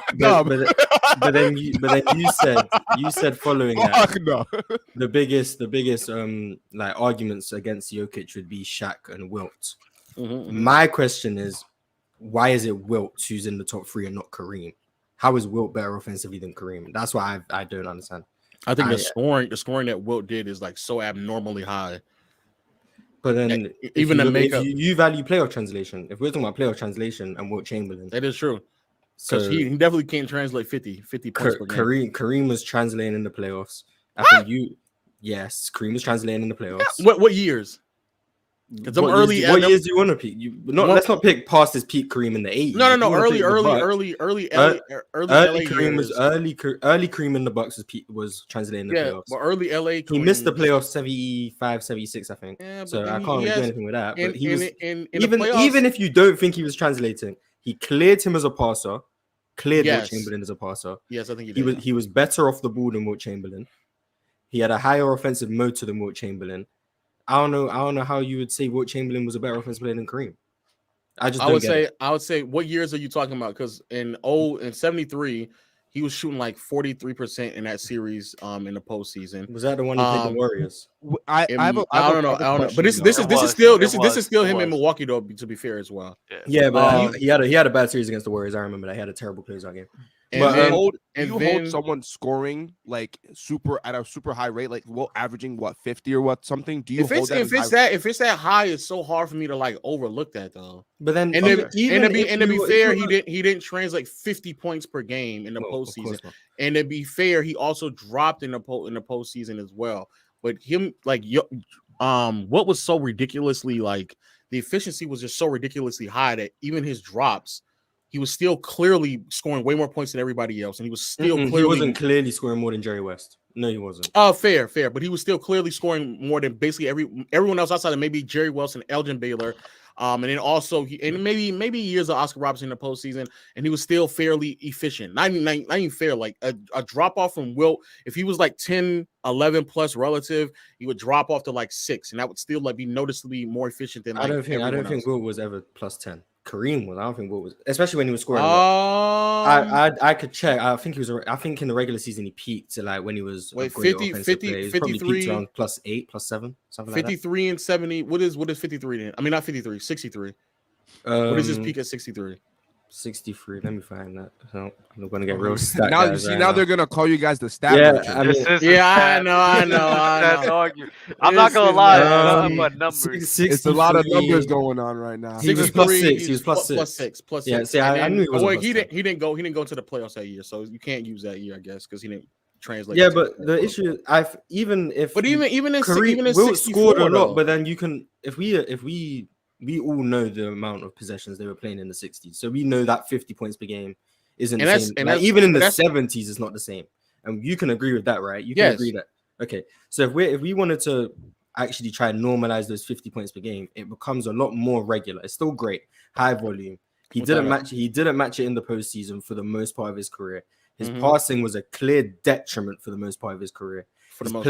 his playmaking was a clear detriment. I think you'd have to start combining Wilt Chamberlain in the later half of the 60s with his passing and playmaking, with the early part of the 60s with his scoring.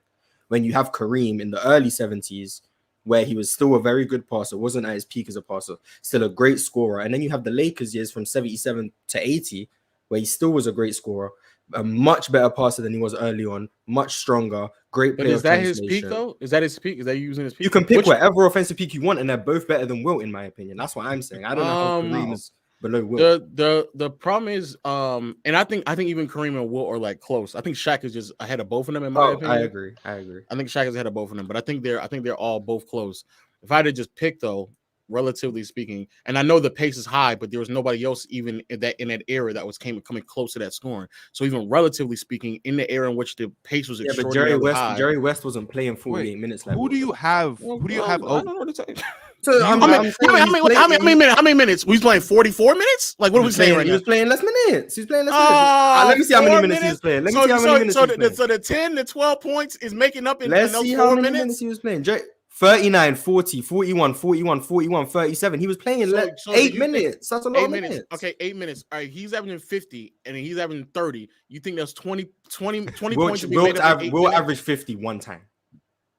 Yeah, but how much was he averaging other than that though? The next year was 45. So and then was he in the playoffs? No. So we can't be using years where he's not in the playoffs. We need playoff translation. That's what Jerry West in the regular season and the playoffs. Jerry West was in the regular season and the playoffs. He was more efficient than Wilt Chamberlain in the playoffs as a scorer. His volume, if you wanted to adjust for possessions, is probably just as high as Wilt Chamberlain in the regular season and clears him probably in the playoffs. He's a better passer and playmaker than Wilt Chamberlain. Jerry West was a better offensive player than Wilt Chamberlain. But that's not the argument. Yes, Kareem Abdul-Jabbar was a better offensive player than Wilt Chamberlain because I think his scoring, his scoring clearly translated better in the playoffs. He had playoff runs where he was plus 10 efficiency. Anyone who doesn't understand how crazy that is, that's insane. He was peaking at plus 12, plus 13. Wilt Chamberlain never touched those numbers, and he wasn't close to him as a passer. I wonder when did Wilt drop? Was Wilt dropping in every series, or was Wilt just dropping in a series against the Celtics? I'm not saying he dropped every series. I mean, he played. He played Boston a lot. So he because if you're dropping against the Boston Celtics, then that's like me trying to penalize Kobe for dropping against the Boston Celtics or the Detroit Pistons. So I don't like how often is he dropping like that? Because I know for irrefutable fact, especially during the 70s, how many like defensive bigs, especially anywhere near close to the same height as Kareem, is even coming close to that level of defense that you're seeing out in Boston. Do you think you're not finding the defense level? Do you think the competition in the 60s was better than the competition in the 70s? Mm-hmm. Yes. So then, doesn't this go against your point, Mars? I mean, I can value the competition and still understand that Wilt Chamberlain was worse because of the reason I've laid out. Passing, Low understands. Wilt Chamberlain was a bad passer, and the people who talk about leading the league in assists, he still wasn't a great passer. I don't think he leveraged his passing and his scoring well enough at all. So that's another big issue of him. So then, who do you have over? Wait, so because I know you both have Shaq as the best offensive big. Where do you have Shaq? No, not the best. I think Jokic is better than Shaq. Jokic, Shaq, Kareem. Okay, and then number 4 is either Wilt or Hakeem. I don't know how I feel. So then who do you have when you rank them? Because I know low you have Kareem 3, right? All time? I have Kareem 3. Yes. 3 all time, like just as a player? Yeah, I have Kareem 3. Okay. That's every day though, he looking like a little sus to me, man. Hey, we'll talk about it, low. Every day I could do. McAdoo, Dave Cowens, Wes Unseld out there defending Lucas. Get out. What's your top 10? What's your top 10, Dub? I feel like I haven't heard Dub's top 10 before. What's your top 10 is go. Don't 1 to 10 it. Do from 10 to 1. I switched it to Braun. I switched it to 10 to 1. Yeah. Who's 10? Let me look at my list. Hold up, I got it right here. Give me 1 second. From worst to best. I'm not debating this. I hope y'all know this. I'm not. No, we don't gotta debate it. Mars, did you switch Braun to your number 1 as well? I've had him at number 1 for a while, but I think I probably did switch it. But it's been like that. I got Steph. I got Steph at 10. Okay. I got Bird at 9. KD at 8. Tim Duncan at 7. Kareem at 6. Shaq at 5. Hakeem at 4. Kobe at 3. And then MJ at 2. And then LeBron at 1. Wait, could I be spitting Mars? Magic's not my top 10. No, because what? You have Bird in your top 10, but not Magic? Yes, Bird was better. facts. Bird was Yeah, better. Bird was better than Magic. Please stop. Better Not defender, that, better score. Not that playoff dropper. Great. Oh, This guy. You're talking about player dropper, but then you have Will over Kareem. Wait. I just It's thought about something. I just thought about something. It is what if I said that Wilt's peak is like 65 to 67? So his last year in the Warriors and then in Philly. 2 Philly years, yeah. I think everything translates. That is his, to me. That is clearly his peak. But the reason I wouldn't put that above Kareem is because I don't think he leveraged his scoring and his playmaking well enough. He did not. No. I don't think he was as good of a. I don't think he was as good of an off-ball player as. I don't think he was as good of an off-ball player as Kareem at all. I think if you want to say the scoring was comparable, I guess when I'm looking at 77 to 79 Kareem, it's kind of like that player translation was ridiculous. And then even if you want to throw in 1980, Kareem's still the better passer, still the better playmaker, the better off-ball player. I think he had better touch around the rim. Let me see who Kareem was playing.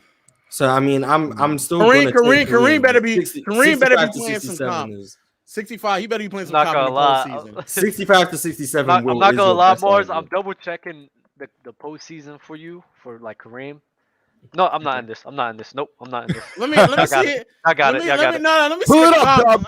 Pull it up.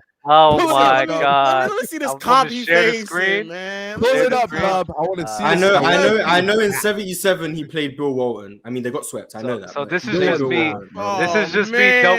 This is just me. I don't know if y'all can see. He played great. He played great though. He played great. Y'all want true shooting, right? Not field goal or anything. You want true shooting. For them, we can do field goal percentage for the people. Yeah, because they less knowledgeable. So. Let's not too crazy. I said you can do. I said 77 to 79. You can throw 1980 in there if you want. But I said 79. Is it playoffs or the regular season? No, you can't say 79 is getting a little nasty. Wait, I can't throw 79.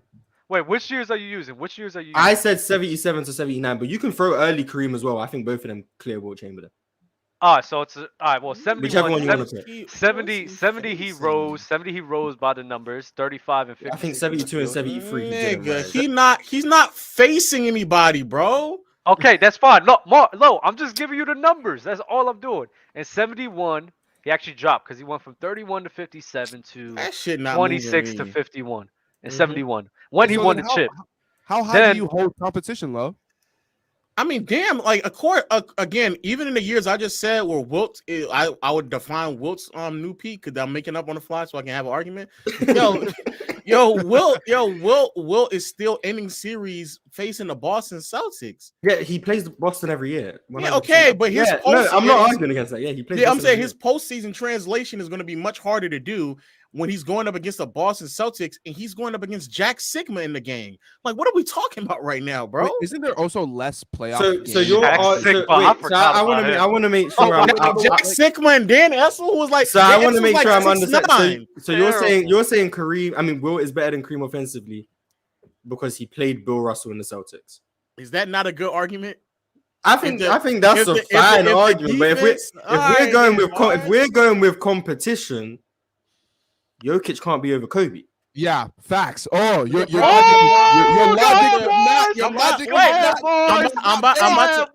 Can I refute it? My bad. What is Kobe prime? What is Kobe peak offensively? Headshot. For me, 06 to 08. You can throw 09 in there if you want, but 06 to 08. So 06 to 08. Outside of the Boston Celtics, whose competition is on par with Spurs? Or are they not on par? Spurs. Jokic competition versus Kobe's competition. I'm talking about like defensively. Yeah, defensively, Jokic had Golden State. Yeah, that's it. Phoenix ain't moving me. Phoenix ain't moving me. And Portland ain't moving me. DPOY, Rudy Gobert not moving you? Man, don't be. We're going to 2020 now. That is. So Portland's not moving me. We agree Portland's not moving us. Portland's not moving. Phoenix isn't really moving me. Phoenix not moving you? No. Phoenix ain't moving me. Phoenix ain't moving me. Phoenix ain't moving me. And Phoenix weren't moving you with Giannis. So how they moving you with Jokic? Yeah. Because it's only Golden State. It's only Golden State. And what he looked like No, he was great. But if 5 games is enough, 5 games can't be enough. 5 games isn't enough. Legend. Five But games I isn't think enough. when you put into everything other things into context, because there's also just like lack of help around him. Fair enough, Kobe also had lack of competent help in the 06, 07. But in terms of like what is it? The Wilt Chamberlain and Kareem, like especially when Wilt finally got like Hal Greer and other quality offensive players, and of course is going to translate way more alongside going against Bill Russell. So it's like when you're looking at a lot of Wilt's like postseason runs, especially early on, and like he's getting stopped by the Boston Celtics, and I can look, and he went from like 56 to like 48. Like it's a noticeable drop in like field goal percentage and accuracy. Then yeah, that makes way more sense, especially when there's not competent help around him. And then if that continues to happen, but then when he goes into Philly and he has a bit more help, and instead of like it dropping to 56 to 48, it goes from like 56, 58, 56 to like 54.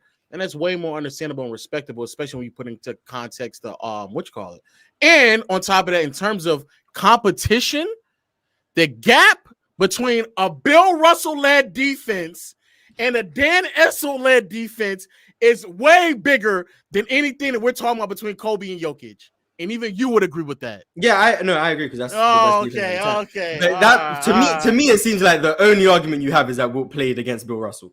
Because no, it's a great argument. It's a great amazing argument. But That's a very amazing you argument. agree that Kareem's a better passer and more willing passer. Yes, fact. You agree Kareem's a better playmaker. You agree Kareem is better off the ball.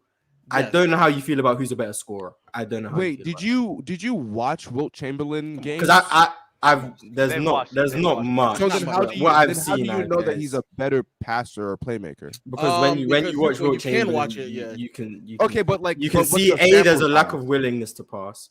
I mean, I can only go based off what there's available. If you want to debate an 80-year-old, Wilt would get doubled, and he would still just be going up on shots like routine. Maybe players wide open, he would still. It's Kobe. But then it's pretty bad. But then later on in his career, he went the total opposite, where he'd be in single coverage and then wouldn't look to attack the matchup. Because I don't know if he was trying to prove to people he was a playmaker. Instead he would just start trying to pass to people instead of taking. They would throw him the ball in the post, and he would just be like. He was tremendously like, to me, he was just flawed offensively. Like, to me, you're just having to mismatch times of Wilt Chamberlain. So you think Wilt Chamberlain's a fraud? I think his flaw, I think his offensive game gets overrated and his defensive defensive game gets underrated. To me, Wilt Chamberlain's one of the, I don't want to say 5, one of the 10 best defensive players ever. But his offensive game gets so highly overrated because the box score looks crazy. But you watch him and you realize do you think that Wilt Chamberlain really as a player is better than Bill Russell? I think better. Bill Russell. I think yes. As a if you want skill wise, Wilt Chamberlain. Was no. Okay, I don't know what. But I think Bill Russell's better. I don't know what this means. What does that mean when someone's like, "Oh, my duffel bag"? I don't know what the fuck they're talking about. Like he was more gifted in terms of offensive ability and to get basketball. I still think Bill Russell was a better player because I think he was more impactful, and I think what he brought defensively. Okay, so you rate impact higher than anything. Yes. That's like your overall. I think Bill Russell was a better player. Dabe, I gotta get some other people on here, but thank you for having me on again. Yes, sir. Almost. Everyone shouting themselves out. Let me shout out my you have your channel? Oh yeah. Well, I don't have a channel. I do other shit. But I was also gonna say before I leave, if you guys ever do stuff like PC wrestling, PC anime, PC boxing, I'm here. I talk all that shit. I'm a big. Provide a lot of good questions, bro. Give a shout out real quick. Yeah, and then I make music. That's like the shit that I do. So check out Dark and Dabe on Spotify and anywhere really, TikTok, that type of stuff. Fire. Be safe, bro. Thank you. Mars almost got me there, man. I think you know Kareem's a better offensive player than Wilt. Mars almost got me, and I had to pull the Bill Russell card out. Bill Russell will always save you, boy. He'll save you, boy. Bill Russell. He did go against Boston. Let's go, bro. Before you go, bro, give me 1 second, real quick. I got some super chats to get off. Can and will Giannis get in this conversation? Is he talking about offense? He's talking about offense. Heavens no. Jesus Heavens no. Got you. How many assists would Jokic average in the triangle low? Why do you ignore systems when you analyze players? He probably wouldn't average as many as he's averaging right now. But I think he was still averaging more than Kobe in the triangle offense. Y'all acting as if like he's not a better passer and playmaker than Kobe. It's like absurd to me. That's like it's just insanity. Jokic is not Jokic. Jokic is trash defensively. He is useless on defense and coasting. Kobe was a two-way player, expending energy both ways. Stop this decision. That has nothing to do with They might not know that though, because the title is like I'm just arguing specifically peak. Yeah, blame JD. JD made the title. Oh, JD made the title. Damn, that's a I crazy don't make throw. I don't make That's the a crazy bus throw right there, boy. You threw him right in the bus. Got you. Reggie Reg, haystack guy. Haystack guys. In 20 years, you're going to be explaining how slow Luka, fat Jokic, and unskilled Giannis Europeans dominated your era. What's your point? I probably won't, but I don't get what the point. Okay, so they dominated the era. Good for them. Yeah. They found other ways to dominate the air. Got you. Cool. Bird clears Magic. Yeah, right. Joe O. He's better than him, and that's facts. He's better than him. Joe O with a super chat. Kobe, MJ, LeBron, Bird, Magic, Kareem Abdul-Jabbar, Hakeem, Shaq, Duncan, Wilt, Russell, KD, Oscar, West, KG, Curry, Dr. J, Isaiah, Elgin, and Barkley. That is his top. I've never seen a list of Curry at 17. I love 16, it. I mean. I love it. I think it's amazing. It's beautiful. I like the Oscar respect, though. Oscar is definitely just outside. Hey, Lo, put that in your pipe, bro. Pause. From Vant. Nah, put it in your pipe, bro. Cause Mars got you. I'm not gonna lie. Mars got you. No, Bill Russell, bro. The Bill Russell tax, bro. That's real, bro. You think Kareem? Wilt Chamberlain still have the same numbers against everyone. You know how Dabe was talking about anime? What happened with Lo is like in an anime fight, you just getting mollywopped the whole time. So then you just throw a little diversion in there so that the bad guy could escape. That's exactly what happened, Lo. You threw a diversion out there so he could escape. Do you think that Kareem would not be dropping in a Bill Russell defense? I think he dropped, but his offensive game is still better than Wilt Chamberlain. In all honesty, I probably just forgot Kareem, to be honest with you. Hey, P5, what you got? I forgot to say Kareem. I'm just looking at what's being said in this private chat right now. It's insane. But when it comes to the Jokic Kobe thing, I actually agree with Lo. But where are the people that are in the comments saying that we don't know what we're talking about? I'm not one of them. I'm not saying you are, but everyone who comes up here wants to agree. But everyone who's in the comments, you guys don't know basketball, you're just reading stats. They never come up. It's crazy. Oh my god. It's ridiculous. You guys are so eager to say you don't know anything. I'm looking at this private chat and I'm seeing like someone's saying that Kobe and Jokic are like the same playmaker, and the passing's not that big of a gap. Whoa, no. Who said that? Name and shame them. Leaf. Leaf. Okay. Oh, okay. Man, it's Leaf. Okay. Saying that Kobe and Jokic are the same level passers and playmakers is insane. You're essentially saying that Kobe's a top 5 passer. That's essentially what you're saying. I mean, most people still think Rondo's a better passer than Jokic, and that's insane. That's insane. That's also wrong. I saw someone say Chris Webber's a better passer than Jokic, so I saw that as well, but that was. Mm-hmm. Yeah. I think it was someone. Y'all said this guy said that? That was insane. That was insane. No. Yo, listen. Before I say anything, Mars, the Leaf setups are hilarious.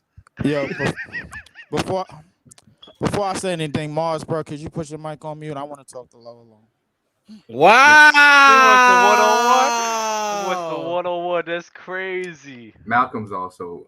I want to see what he has to say about Kobe. All right. I'll bring him up next. All right. Listen. As far as having smoke with Low, I don't have smoke with Low. I got major heat with him, bro. Like, let's just get that out of the way clear. Oh, wow. First off, so I don't know whether it's the Duncan issue. I don't know whether it's the Stockton issue. And I don't know what is this BS issue, bro. It's now the legend of BS, man, as far as I'm concerned, bro. Like, as far as I'm concerned, listen to this. You was just in here with the last dude up in here. Now you said offense. Is moving off the ball part of offense, Lo? Yes. Is playing off the ball part of offense? Yes. Is drawing double teams as part of offense? Yes. I see what is handling the ball and initiating offense and initiating double teams and drawing the double teams and then kicking out part of offense? Yes. All right. In the 3 years from 06 to 07 and 08, or I guess if somebody said 09, I probably would have picked 09 if anything. In those 3 years, would you say that scoring, just scoring, just putting the ball in the basket, just scoring points? How much does Kobe clear Jokic in those times? What are the 3 years? 06, 7, and 8? Yeah. Which 3 years do you want to use? Because you didn't say 06, 07. I guess we could use 08 because 08 he won MVP. I guess if you want to say that, I mean, you could use 09. What is that? What's the gap of scoring? What's the Probably gap? 8.5. Right. 8.5 to a 9.5. This is Kobe. As far as scoring. You talking about a bottle? You talking about the bottle Yeah, analogy? yeah, let's do it that way. Look, this is Kobe's far scoring. No, this is like Kobe. Okay. I think those years Kobe is arguably like one of the greatest scorers of all time. Those years. Okay, so that bottle you just showed me is scoring, and this bottle right here is Jokic. Nah, Jokic is like this same bottle, but it's like filled up like 85% of the way. Why? Scoring? In scoring, yes. In scoring. Why? Yes. Yeah. Oh my Dub, God. you hearing this? Scoring. Dub, you hearing In this? scoring, Why? yeah. Why? I think but to answer the question, I think your first question, I think Jokic is like an 8.5, and Kobe of those years is like a 10. At 8.5 to 10. That's okay. which is 85% to 100%. Jokic is top 10 in scoring today, right now. In point, yeah. What? Yes. What? Yes. Points? Yeah. What are you is? saying? What are you saying? Is he a top 10 scorer right now? Is he a top? No, is he top 10 in points? He's asking if he's a top 10 scorer in terms of points per game. Yes. Today, if I'm not mistaken, is he not? I highly doubt it. I don't think so because he's only 25. Giannis, Embiid, Luka, SGA, Jason Tatum, Damian Lillard, Steph Curry, Kevin Durant. That's 8. I don't think that's enough. Jaylen Brown is averaging more than Jokic, I believe. He is. I still think Jokic is a better Donovan Mitchell, scorer. yeah, he's not. I think Jokic is better scorer than Jaylen Brown. I think Jokic is a better scorer this year than LeBron. I think Jokic is a better scorer than players who average more points than he does. Yeah. No, I'm not talking about better scorer. I'm talking about, is he a top 10 scorer? I got the just about volume. Yeah, Just about points per game. Yes, he's a top 10 scorer right now. Yes. No, Leaf is asking, is he top 10 in points per game? Does he average a top 10 points per game? I guess not. If that's what y'all are saying, no. Okay. But is he a top 10 scorer? Yes. Yes. To you, all right. To you, he is. All right, fine. Okay. So I think to everybody he is. Anybody who's been watching it, yes, he is. Is he a better scorer than Kyrie? Is Jokic a better scorer than Kyrie? You say no. Come on. No. Everybody be quiet. Back on mute. My bad. Go ahead, Ron. Is he a better scorer than Kyrie? I would probably actually lean. This year, I would probably lean, yeah. I'm gonna be honest with you. I probably would. Damian Lillard? These are where it gets close. Probably not. No. Dub, no, I would say yes to that as well. I would say yes to that as well. I'm crazy. Okay, all right. So so scoring wise, but even if I think the top 5 scoring right now is like KD, Curry, because they ridiculous, and Embiid is like right after that. If you drop Kobe in the league today, at 06, he's number 1 in scoring right now. That's fine. Is he a better scorer than JT? No. Oh no. I think Jokic is a better scorer than JT. And Donovan Mitchell. D. Mitch is having a really great season this year. I ain't gonna just scoring, but I would probably lean yes. But I think it's close. I think after those 3, KD, Curry, and Embiid, I think everybody else is like relatively close. Somebody called, and then there's another gap. Wow. Somebody called. That's for you, Leaf. That's for you, Leaf. That's for you. I'm not debating nothing. This for you. Listen. All right, fine. So, All right. So passing. Wait. Leaf, I do want to ask you this. What's up? So, do you think Kobe just became when he went from 35 points per game to 25 points per game in basically a 2-year span? Do you think he became a noticeably worse scorer? No.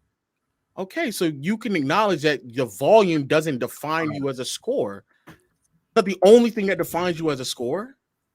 No. I think Kobe going from 35 to 25 in 2 years. I guess you're using the 08 year. Is that the 08? In 08, he went from 35 to 28. Excuse me. And within this prime, he did not become He didn't become that much of a worse score. He was the same score. The volume just wasn't there. Exactly. The volume just wasn't okay. I know, but my thing is there's a vast difference between the way Kobe scores and the way Jokic scores, bro. That's just one. If you ask me who's a better scorer, it's Kobe. I'm not debating if Kobe. Yeah, it's Kobe. All right. But I'm asking you, how much is he a better scorer? 85% to 100%. 85 to 100. 8.5 to a 10. I think that's the difference. Yeah, that's all right. I guess listen. That's all you got. No. He wants to do pass. He wants to do. I know. Leaf. P5 got up here first. I want P5 to say. All right, go ahead, P5. All right, Leaf. Before you get down to this passing thing, please don't just say, oh, if he played in Kobe's era, he wouldn't be averaging the same. I'm not. No. I'm not using that. I'm not using that at all. I'm not using that at all. No. I'm not switching errors. I'm not crossing errors. They already switched errors by saying Jokic is better offensively. Okay, so how is Kobe the same playmaker as Jokic? How? What's the difference between playmaking and passing? Playmaking is the advantages that you can create for somebody. Boom. Passing boom. is like literally your ability to pass. Okay, all right, boom. All right, so better passer, Jokic, bro, and it's, bro, I agree with that. This is why I had a problem with the Stockton not even being a top 10 passer. You said passer, just passing the ball. That's it. Boom. In terms of playmaker, if you tell me Stockton is not a top 10 playmaker, I'm not gonna argue. You're not gonna hear my mouth at all. But now, in terms of playmaking, Kobe as a playmaker, in terms of what you just said, creating advantages, is it like in terms of creating advantages off the dribble, out of the post, off the ball, and then creating for every which way possible.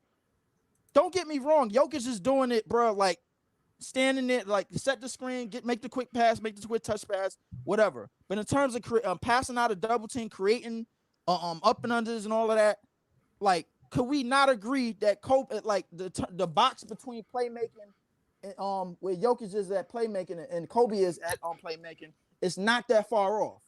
No, it's far. It's very not. big gap. It is. It's very big gap. It is. It's a large. Wait. Leaf. I'm sorry. It is. With you. I need a definition of this playmaking. I need it like what if Kobe we got love in the building. We got low and love. Face ass. If Kobe can generate the opportunities or the advantages for his teammates, but he still doesn't pass them the ball that he generated those opportunities, how is that a better playmaker than somebody who actually generated the advantage while also then following? I'm not saying he never did it, but to the degree of Jokic, he's not doing it, bro. He's just not.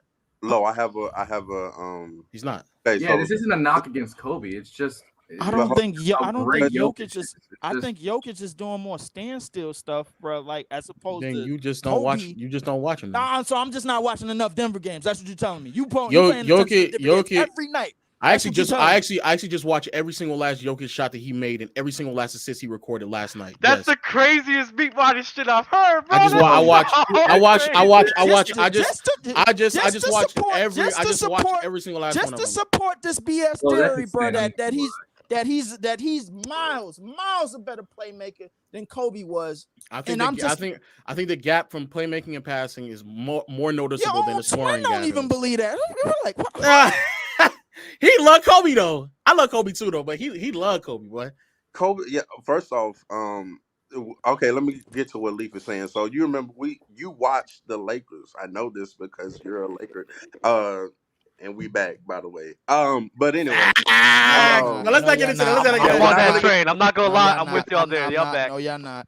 We're not gonna get into it. But okay, so first off, we have to take into account the systems in which these players play.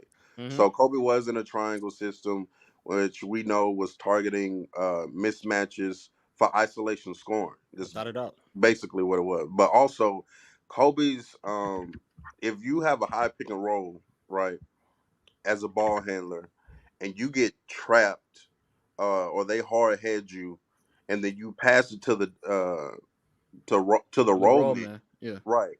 Is that not playmaking? Did you not? It is. Yeah, that's one of the most identifiable ways to play make. Yes. Okay. Also, if you're on the wing and the defense has to load up to your side just because of your scoring gravity and send extra help, that's playmaking. Playmaking. That's playmaking. Yes, bro. Okay, so I'm trying to see why. I'm kind of with Leaf. Like passer, yes, got you. Playmaking, like creating advantages. He's one of the best. Just him being one of the best scorers in NBA history alone, he has to have great playmaking abilities. Jokic is creating advantages, especially over the past 3 years, not only with his scoring, but also his passing. Like both. He's doing it both. And at a very high level. So when Jokic is off on the block and he's posting up, They send doubles towards him. They load up certain spots. He's still able to find passers, cutting passes, or making skip passes, regardless if it's one-handed, both-handed, bounce pass through the baseline. He's able to do all of those things. So in situations where, and I've seen this with Kobe, where he would get double teamed, and the help came from the weak side, and the person who's open is a weak side corner man. Kobe could not hit that. Kobe can do it, but he's not doing it to the frequency and the accuracy that Jokic is hitting that man on a routinely basis.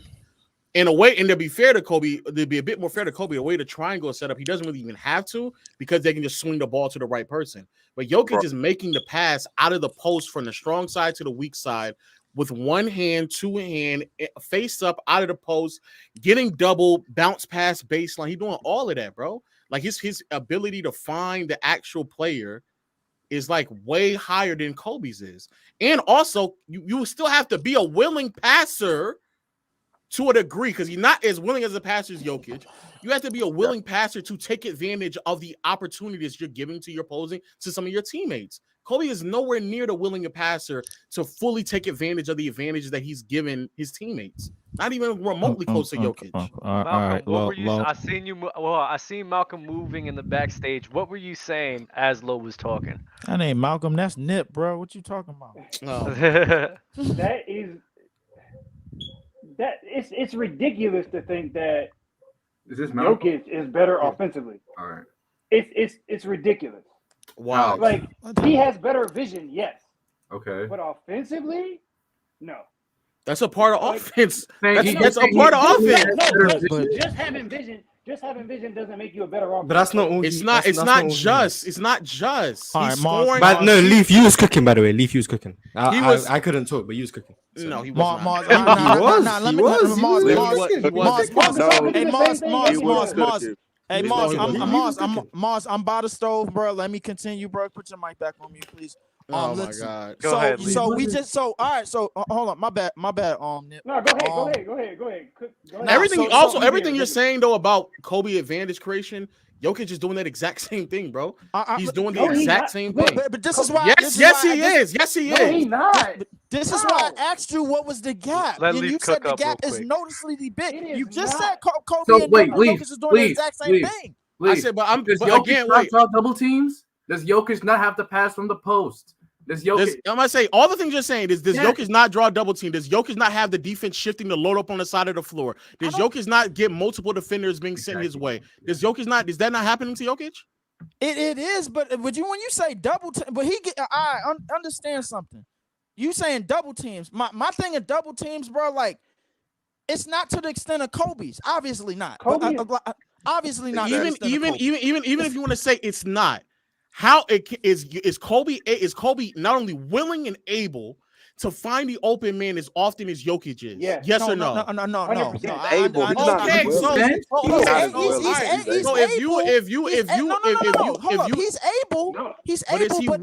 but not to the ability that Jokic is. But I don't think that alone clears him.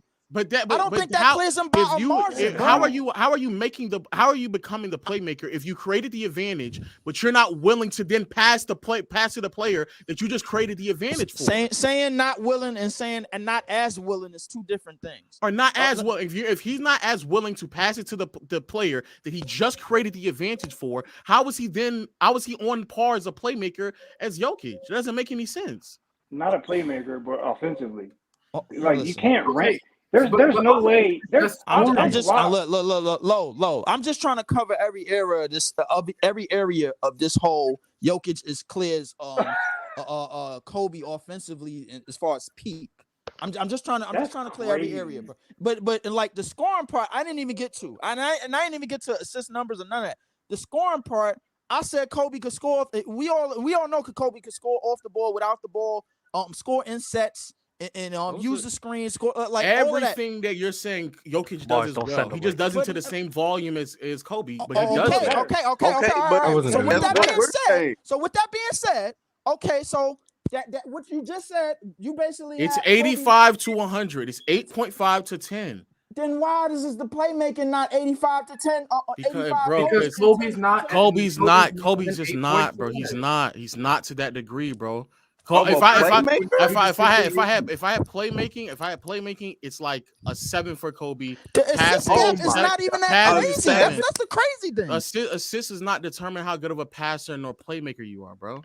It's one of them, but it's not, bro. So why is Kobe only a 7 if assist count isn't what you're dictating as playmaking? The actual ability to find the man and make the pass to the man, especially when they're sending help all the way from the weak side and you're able to make the pass, the skip pass from one side of the floor to the next with one arm. Kobe was one of the first below. You remember? Hold on, Leaf, because again, man, I know you actually watched Laker games, bro. When we were making those championship runs, especially with Powell, Kobe was one of the best in the league when he was isoing on one of the wings, and then we would have Derek Fisher or Trevor Ariza in the weak side corner. He was one of the best and only ones in the league making that skip pass.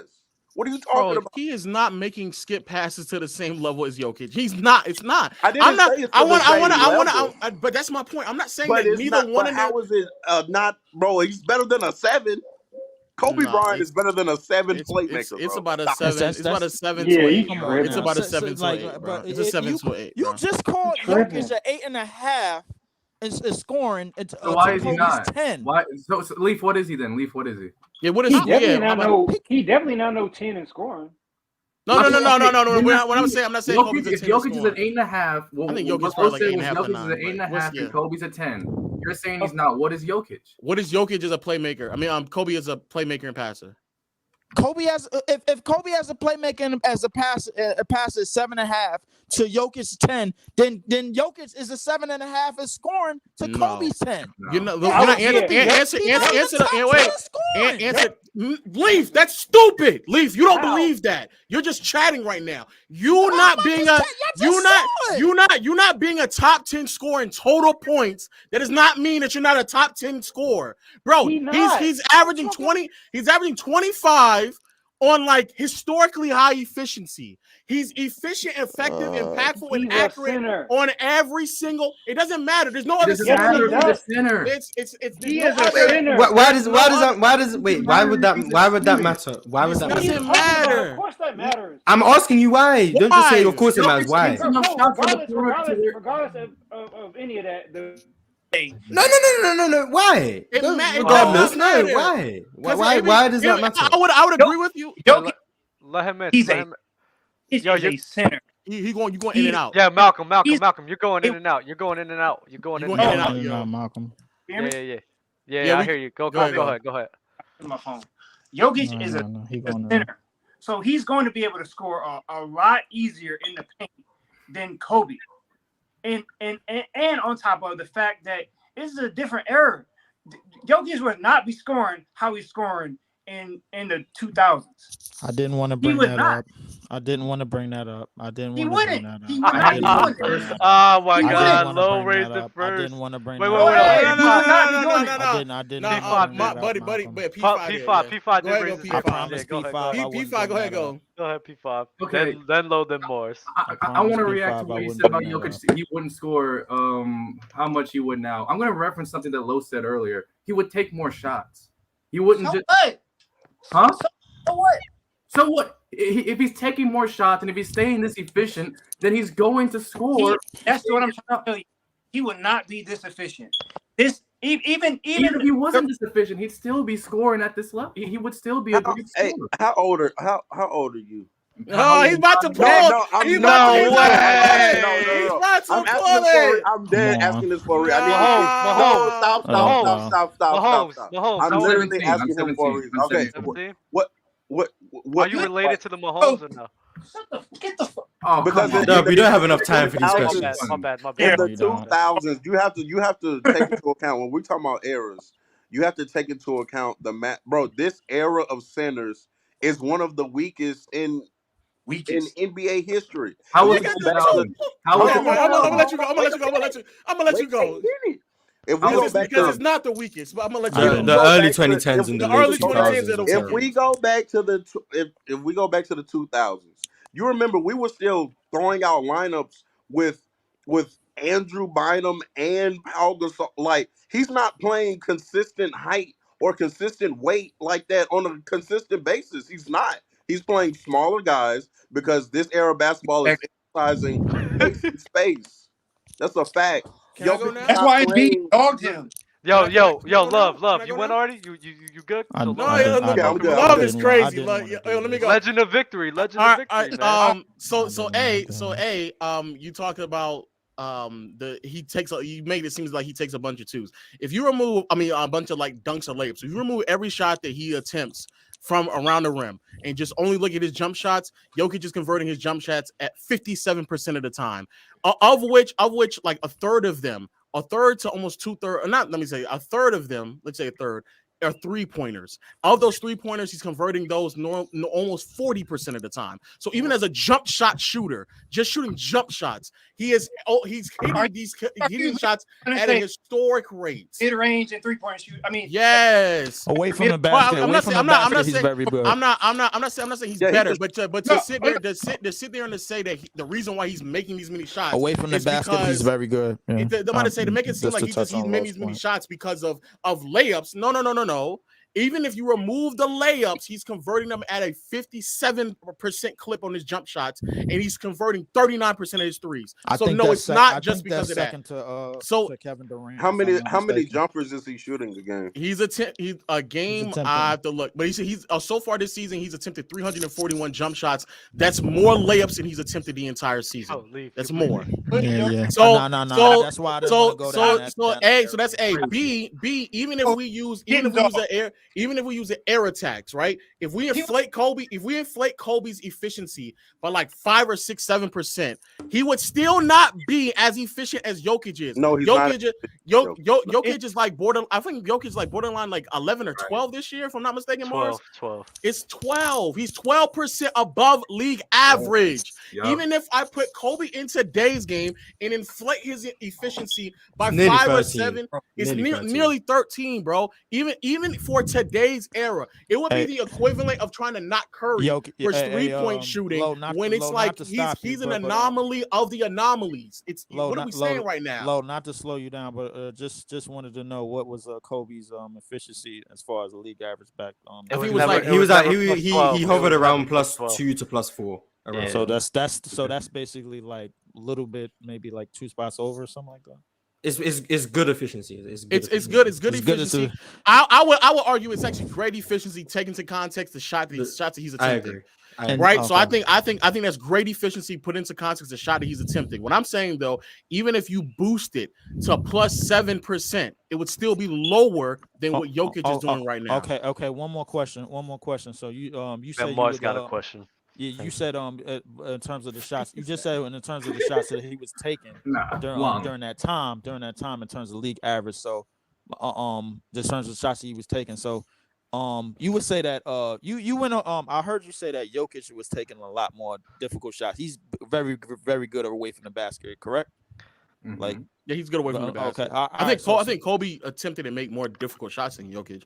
Jokic to say that it's just like layups and dunks is that's a hyperbolic statement. Okay. All right. So just want to know a thought. I don't want to bring up errors because I promised P5 I wouldn't bring this up. I just wanted to know if you just throw Kobe. Listen, I brought it up simultaneously because everybody else brought it up. Somebody brought it up before me, but throwing that Kobe in today with the difficult shots that he's taking.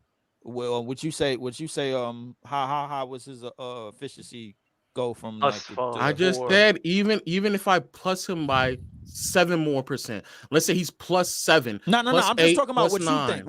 What you think it would go? I think he'd be like +5, +6 at his absolute best. In this era? That's at 63. Yes, in this era. In this era, yes. Right now. Yep. I think that motherfucker would be like +9. I'm not gonna hold you, bro. Even if he's +9, it's still it's not +12, +13. It's just not. I don't know, bro. But in terms of the 8.5 to 10, bro, like I don't know if that's Jokic or not to me, bro. Like I'm sorry. Mars, what's your question, Mars? Okay, yeah, my question was. Then I gotta read super chats after this. Okay, my question was pertaining to the idea that Jokic is so efficient because he's a center. I mean, we're looking at Jokic. He's not like we've seen Embiid. He's a center. He's not close to Jokic in terms of efficiency. It's not like Jokic is living at the rim. He's living more in the floater range. If we're being honest, he just has some of the best touch around the rim we've ever seen.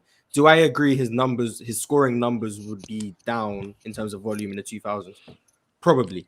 But even if his efficiency goes down, this is going to be real numerical, guys. So be aware of the stats. The average true shooting today is 58%. Jokic is like plus 12. So he's at 70% true shooting. The average true shooting of like the 2000s was like 52%. So Jokic could have a 64% true shooting in the 2000s and still be plus 12. So even if his efficiency dropped, he'd still be more efficient than everyone who played at that time. This Am I saying he would have a 64% true shooting? No, I'm not even trying to put him back into 2000. He doesn't play then. But what I am saying is Jokic's game is so efficient because of how good he is at basketball. His touch around the rim is second to none. The amount of difficult shots he takes that he makes look easy. His touch away from the rim. That's what you mean. His touch around the rim and away from the rim, everywhere. He has the best floater in the NBA. By far, he has the best floater in the NBA. He probably has the best hook shot in the NBA. No. But I was just trying to add to it, bro. Like that's all. I was. Yeah, it's both. It's around the rim. It's at away the from three. the rim in the mid range area. It's a mid range. It's a floater. It's a so pump fake, it's more than him just being a center. He's not just that efficient. He's not just that efficient because he's a center. What? But in terms of offense as a whole, bro, like if Kobe is at 7.5 or 8 at playmaking, then Jokic is 7.5 and 8 at scoring. Malcolm, what were you about to say? Malcolm, what was you about to say before? That has to be. Never mind. Yeah, don't worry about it. Lo, what were you about to say? But even if you want to say Jokic is, I don't know, based off of like what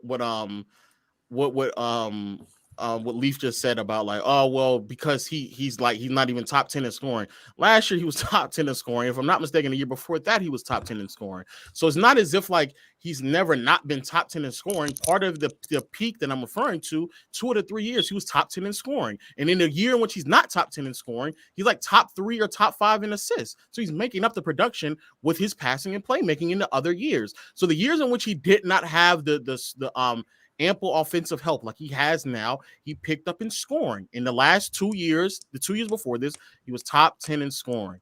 So I just don't know what y'all want, bro. Like I don't get it. And me personally, I think even in the 2000s, especially at his peak, Jokic would be putting up 25 points per game, because even though yes, it is true there's a slower era, he will be putting up more than just 15 shots a game. Right now, he's only attempting 15 field goal attempts. Only 15. I gotta read some super chat. I gotta read some super chats. I'm gonna do it real fast for you. I got 9 of them. As a finisher, due to 70% every year. I guess he was talking about LeBron James. Had smoke for everybody. Left the StreamYard on accident. Sorry about that, brother. Mad Max, LOL, scoring is more important to offense than passing. Also, if you bring up playmaking, what about shot creating, which Kobe got over Jokic, whatever the fuck his name is, 10-5. My bad. TMF Willie, Leaf and Low, the rivalry we never knew we needed. That's fire. Mad Max, if you're gonna say Joker better on offense, I hope then you have Steve Nash over Kobe on offense, Ray Allen, Harden, etc. Where the hell Ray Allen come from? Where did Ray Allen come from? Where the hell Ray Allen come from?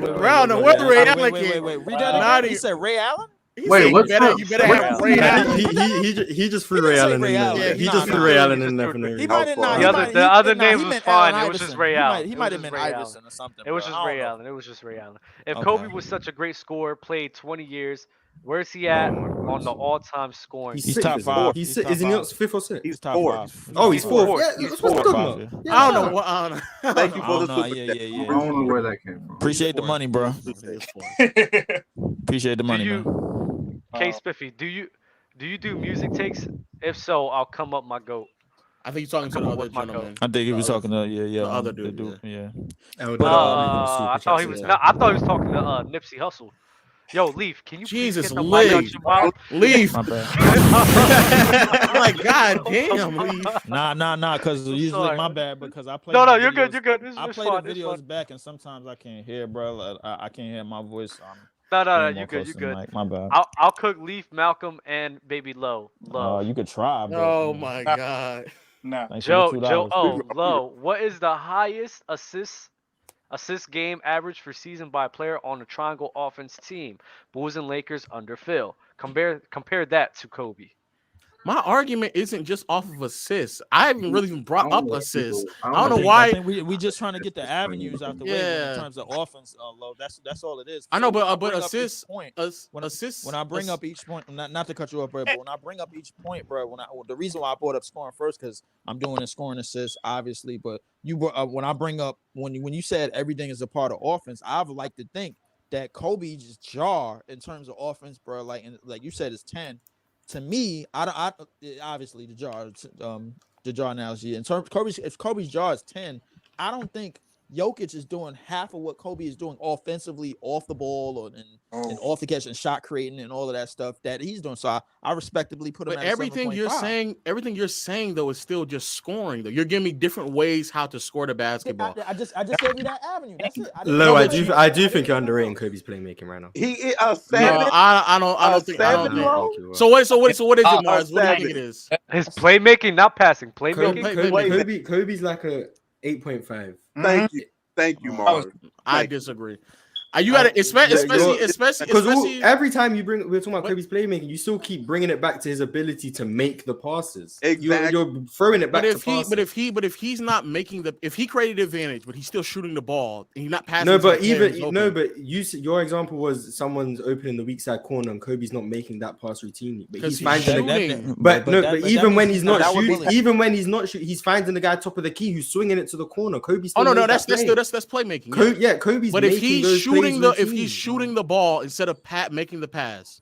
No, I agree. He did shoot into his fair share of double teams, but he still brought a ton of playmaking value. More than I'm not saying he didn't give. He brought more than a 7. All right, he's 7 is like KD. So where's scoring for Jokic? I think Jokic is a 9. As a scorer, I think Jokic is a 8.5. All right, yeah. Cool. I just think you underrating Kobe's playmaking. I think for 2 of those 3 years, I just don't think Kobe's playmaking is high. I think in 2008, if you want to argue that it's like 8.5, I wouldn't argue that. In those other 2 years, no, he was not. No. Okay, so you want to use 06, 08, and 09? I mean, he has Smush Parker and like. If you want to throw 09 Kobe in there, 09 Kobe, his playmaking. I'm about to say if you put in 09 Kobe, then the playmaking goes up even more. But then, especially you arguing the doggone scoring totals, then I guess scoring isn't as important as it was in the years before, right, Leaf? Why not? Okay. I just can't judge Kobe for shooting into double teams when his options are possible. I mean, what was Jokic doing in the last 2 years? Okay, I'm just saying it doesn't make him a worse playmaker. Wait. It's Kobe. I have some super chats that I need. Sorry, Dub. It's okay. Gideon and Dodd. Me personally, I've never seen Ty Jerome miss a floater. Shout out Ty Jerome. Me neither. Jokic has had 3 game-winning buzzer beaters that I've watched myself this year. I was in Streamlard for like an hour. #LHost. I was literally about to start bringing you up, and you left. Crazy. I was literally just about to start bringing you up. I left a message. I was in there for a while too. I try my best, man. Also, Ticket TV versus Eli would be peak entertainment. Please no. Real talk and see. Right now, we're not. Who Stop. Who's Eli? No. Eli's some guy who hates on me. Yes, please stop. Who's Eli? Eli hates on No. That was Eli up here today? Couple more. No. Couple more. Guess I'll save my smoke for Ticket then. That's fire, actually. Damn. You can bring him up right now, Dub? Lo, you have time? You told me about the time. He left the stream. We 2 hours into. I'm doing this for you. Low been getting cooked too much today, man. Well, I was. You know what? I was gonna just go straight on Twitch so we can just watch these clips. Wait. Before we go, Leaf, do you agree that Jokic is a better passer than Stockton? Yeah, you could say that. I mean, but saying Stockton is not a top 10 passer. He's not a top 7 passer. So do you have him at 8? That's arguable. 8, 9. That's arguable. I mean, if you the best type of, would y'all agree here that he's the best entry passer of all time? No, I got a question. Lo, who's a better entry passer than I think Magic is. Lo, I see a lot of Magic is a better entry. I would have Magic as a better flashy passer, but I think even his entry passes to James Worthy and Kareem are better. I'm not gonna lie, Jokic a pretty good entry passer. So you okay? So wait. So you think Stockton at 6'1", 170 pounds, making entry passes to Carmelo when the paint was pretty much packed. It's not clearing the passes that Magic was throwing into Kareem and James Worthy. Are you trying to say that John Stockton is a better passer than Magic Johnson? And entry. I mean, based on degree of difficulty. Mars, my bad, Mars. I want to see my baby niece. I want to see my baby niece before she go. You want to close it up? Close it up for me. All right. Y'all be easy, bro. That's a valid reason. Y'all be safe. Apparently, bro, when I go up against Low, bro, I'm going up against 249,000 subscribers as well, bro. So like, no, Leaf, he was cooking. Leaf, he was cooking. No, he was not. No, I have a question about John Stockton. It's like apparently I was. Every time John Stockton. Nah, Leaf, he was cooking. He was cooking. He wasn't. He was. Wait, what would you saying about Stockton? Yeah, whenever John Stockton gets brought up around you, Low, I don't disagree with you, but where do you have him ranked in like all-time point guards? Who, Stockton? Yeah, I have him in the bottom 10. As a point guard, bottom or top? No, bottom 10. Oh, I mean, I'm not too mad at this Duncan take. Me, Duncan top 5 is kind of fringe for me, but I don't have him as a better player than Kobe. So you agree with me then? No, I don't have him as a better player than Kobe. I have him as a better career. I don't have Duncan over Kobe. Well, that's what greatest is your career. What you accomplish in your career. But I think as a career, it's not by career to career with Duncan and Kobe. It's not by a mile. But it's 5 to 7. 5 to 7. It's not that big. Oh yeah, on your list it's 5 to 7. On my list it's 4. It's 4 to 6 in favor of Kobe. So what you guys? I don't. I guess it just depends on where. It depends on how you favor what you favor. If you favor more skilled players, then yeah, I can understand why you would have him over there. I would ask him who's higher, Hakeem or Shaq. Beat Tim Duncan. Please stop. Will you ask me who's higher, Hakeem or Shaq? Hakeem had more. Hakeem had more skill. Hakeem had more skill, but Shaq had a miles better career. And the skill gap is not that far. The skill gap is not that far from Hakeem and Shaq. So like the skill gap is the skill to me the skill gap is not that far from Hakeem. Like I think Shaq definitely has skill. What the fuck? What? No. Listen. Wait. You didn't let me explain. Hold up. Listen. Leaf, you should have quit while you was ahead. No. Shaq definitely had moves on the block, but he didn't have to use as much as that's No, but you said we're comparing him to Hakeem. Yeah. Not like Yao Ming. Yeah, Hakeem. It's Hakeem. So if that's the case, it's Hakeem who's the most skilled. I don't think Hakeem accomplished much. Okay, but that's fine. But you said the skill gap wasn't that big. But you said the skill gap wasn't that big, and then when it came to Duncan, to me, I don't think the skill. I think like to put it in like a balance beam. I think Hakeem is up here. Shaq is like underneath. No, it's a wide gap, but it's not as wide. So what's the wide gap? My point is you said Kobe's over Duncan because the skill gap, right? Even though Duncan, I didn't say the skill guy. I just said I thought Kobe was a better player. I thought Duncan had the better career. That's all. Why is Kobe the better player? I think Kobe had Kobe is a better player because we could it's so many in terms of all time, year by year. Kobe gave you something different that he could be good at. He could be good at passing. He could be good at passing one year. He could be good at defense one year. He could be good at scoring, a lead at scoring one year. He could be a lead at a better rebound at the guard. I don't know. I should have ended the show. It's getting worse.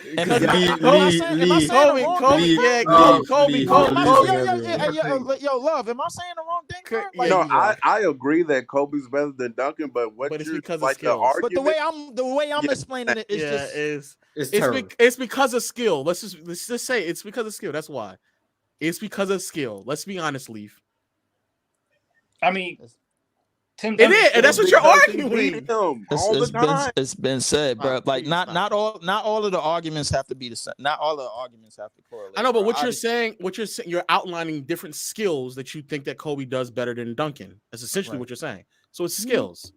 So when it comes to Shaq and Hakeem, I knew you was gonna get back to that bullshit. Hakeem is definitely more skilled than Shaq. He's definitely more skilled than Shaq, but it's by hair. But I don't think he had. It's not by hair. You keep saying but I don't think he had. I don't think he had the career and the trajectory that Shaq had. Is that fair to say? You saying the same thing about Duncan and Kobe? Wait, Leaf. If Hakeem is a 10, in terms of skill, what's Shaq? if Hakeem, all right. So wait, so Hakeem is 10, and 10. Shaq is probably, I say 7. Like, yeah, give him. So what the? So it's not a hair. So it's not a hair. It's not. If you got That's a upset whole at wig, me, Glad. What's going on? If you got upset at me for Kobe and Jokic playmaking gap, and you just sat there and said it's the same gap. All of the listen. What you have to realize is that all of these shits don't have to be the same, bro. Like, it's obviously different Those players are the same have two different numbers. But I understand, but almost the same two numbers. But like, obviously, the player. 7 is always the same as 7. The player. Nah, but I said 8 with Kobe again because you said 8. No, but you got upset at me. You got upset at me for saying it's 7 and 10 for playmaking. You just said the skill because you think that was too wide. The skill gap between Hakeem and Shaq, scoring is Hakeem by a mile. Defense is also. Yes, his skill. His skill. Yes. Not his nice production. Just scoring. Okay, his all right. skill. So Defensively, he's definitely more skilled than Shaq as well. Rebounding, better rebound. I would argue also more skilled rebounder as well. So I don't know what you know. I think Shaq is just bodying non. Oh yeah, that's another thing. Bro, who was the bigs in the 2000s? Who are the centers? Oh, that's not. Oh god. Yeah, like what centers are stopping Jokic in the Wait, P5 is that your question? Wait, P5 is that your question? No. Especially in the mid 2000s. No, from the mid 2000s to the end of the 2000s. Who was the big? Oh yeah, I agree. No, I agree. When Dwight Howard was dominating, the bigs were.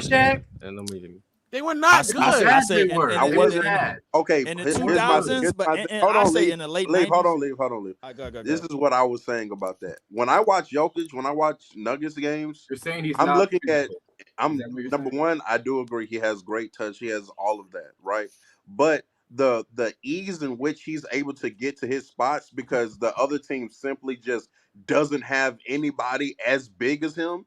Is what I'm saying. I'm not even saying that the centers of 2000 were like great players. I'm saying just the mere size of the there's very little contest for Jokic once he gets to that bump turn around float the float. Real talk. Name them. People aren't name big. them. Like, real he's talk. getting to the spot. No, he's just saying even if they're not good, they're just bigger. People. They're bigger. If they're bigger, you know what's going to happen? Jokic is going to get right by them with his. That's drive. what I was going to say. He's going to pull them out of the bigger bigs of today. He's just quicker than them. Yeah, the bigger bigs of today. He's also just quicker. That's why he cooks the Clippers. That's why he cooks the Clippers. That's why he cooks them every time. He doesn't strike you as someone who's not Ja Morant, but he's genuinely quicker than not off like the pump fake and dribble. Maybe like off a give and go. But that's what he does all the time. No, that's the one way. That's what he does all the time. That's what he does all the time. You're telling me you didn't see this? You're telling me you didn't see this? You don't see that? That's what he does every time. No way. Every time. But that's literally how he gets by them the most. His up fake is all the way up here, and then he's gone every time.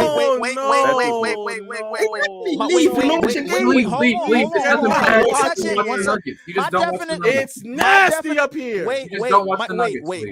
My definition of getting by somebody, bro, like it's like, all right, yo, you do a move. Oh, crossover between the. Is that what that's what I was thinking of. No, it's not. You literally said an up fake and then drive by. Yeah, you said he's not doing that. He literally does that. But I know what I said, but what I value more is the move by people. But I get what y'all saying. Nah, go ahead. Continue, he would those bigs in the late 2000s, from 2005 to 2010, which is essentially the same realm that we're saying Kobe's peak is. Those bigs would not have a chance to stay in front of Jokic at all. I think the power forwards would be guarding him during that time. Maybe. So which power forwards then? So you're getting smaller. I say, Duncan and Kevin Garnett was running. Duncan, KG, who else? Duncan and Garnett was running 5 at that time. Duncan and I think he getting by Duncan too. But the power forwards in the 2000s would be the bigs today. So he's older. Yeah, older Duncan. He getting by Duncan. Not yet. He older Duncan. Who else can I think of? Can't. Then what? Give me some power. By the time we get to the mid to late 2000s, the power forward. I mean, you're starting to look at Amari Stoudemire and stuff. I mean, Chris Bosh, Pau Gasol. He's saying, wait. Malcolm is saying Ben Wallace. By the time we get to the mid to late 2000s, which is the year Ben Wallace in the mid 2000s, Anderson Varejao, like it's not. Ben Wallace wasn't. That was in Chicago. No, from 05 to 2010. That Ben Wallace within those stretches, okay. Ben Wallace wasn't the same player either. So again, like Mars said, I think he getting Anderson Varejao. It's Amari Stoudemire. Oh, what he about did Tyson? buy Tyson Chandler. Oh my God. You think you get by Tyson Chandler? I think Tyson Chandler had great. I think Tyson Chandler had great lead on defense. I think he would body Tyson, but he's not just. He's not just beating Tyson Chandler. I don't know about that. The white from 20. Obviously, the white. Like he's not getting by the white. I ain't gonna lie, but I think his value of pulling Dwight out the paint also is another reason why offensively. I think the white was a little bit better defensively than a lot of people give him credit. No. I'm saying he was great. No, I'm saying, but also which is another reason why he's a better offensive player than Kobe, bro. The fact that he's able to pull bigs out of the lane, creating way more opportunities for his teammates because he has the ability to do that. Just copying what I said yesterday. Crazy. Nah. I think he is. I literally said this yesterday. That's crazy. He said that low, bro. You got somebody put a list of names. He said KG, Duncan, Gasol, no, and I love Gasol, no. Bosh, no. Al Jefferson, hell no. Oh my God. Absolutely. We already why is Dirk even on the list? Dirk, no. Zach Randolph, no. Amari Stoudemire, no. Jokic is cooking all of them except for KG and Duncan. You need to respect Tyson Chandler. You just said it. You just said it. I know. The more I think about it, though, we're talking about an older Duncan too. I think. Duncan after what? 07? Okay, hey guys, before Mars has to end up ending the stream, can I say my top 10? Wow. Yeah, go ahead. Go ahead. Yeah, we are going to go on Twitch to watch some real highlights of Jokic. Yeah, because that's kind of what I'm here to do. Why are we going on Twitch to watch Jokic highlights? Because you can't watch it on YouTube because of they don't want to watch it. Yeah. But I'll show the masses what's really going on out here. Okay, all right. So let P5 get his top 10. Let P5 get his top 10. My top 10 today. This isn't my all-time top 10 because I'm only 17. I can't make one of those. Oh, this is one of them shits. Okay, I gotta brace myself. Hold on. In today's game, it's from 10 to 1. Damian Lillard, Jason Tatum, AD, Kawhi, Steph, Luka, KD, Jokic, and Giannis. Embiid over Jokic? Mm-hmm. No. You have because of defense? Is it because of defense? Mm-hmm. Okay. You have Anthony Davis better than Jason Tatum? Facts. Yeah. When healthy, I have AD over because of defense. You got to be because of defense. Mm-hmm. I don't think Jokic is doing nothing with AD, bro. Like, wait, where do you get Curry again? Curry's at 6. Was KD over Curry? Yeah. KD's at 4.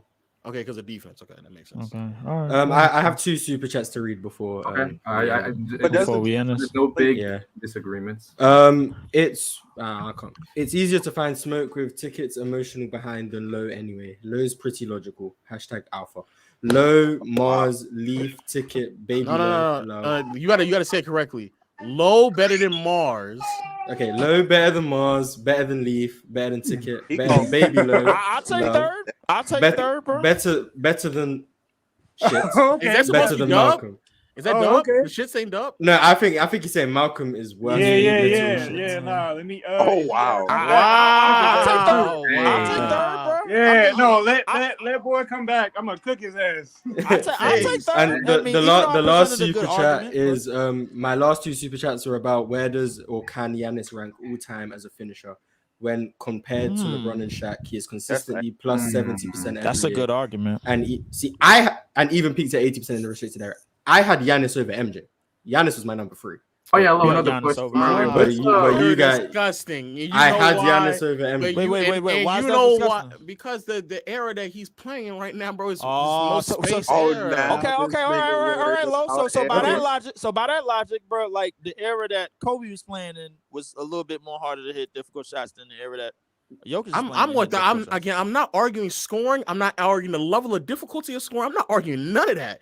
Even on a slightly above average efficiency, I said that's actually great for the shots that he's hitting. I'm identifying that the tough shot making of Kobe is extremely valuable. I've never not talked about that. I think I just think it's ironic that you can talk about the spacing when it comes to Giannis finishing, but then the fact that if there's more space, there's more opportunities. Correct me if I'm wrong. I think there's a misconception about. So if you're going to value Jokic's passing, but there's more space for him to find those passes. I think. But the reason why, but why is there more spacing? Because Jokic is pulling the big out the lane. It's not more just value. There's more space around the league. There's more space around the league. Well, not last year when they had a subpar 3-point shooting team and Jokic was seeing a lot more defense and still had his score throwing them over him.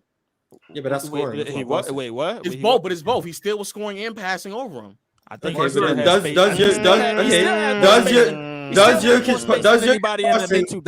passing look just as good when the spacing is lessened in the playoffs when he had no help? Does it in the regular season? Does it look passing? Yeah, does it look as good? Even if you think it's 10 to 9.9, or is there a slight drop? There's a slight drop, but nothing crazy. So if you put him in a time with less spacing, his passing. I think his score will go up.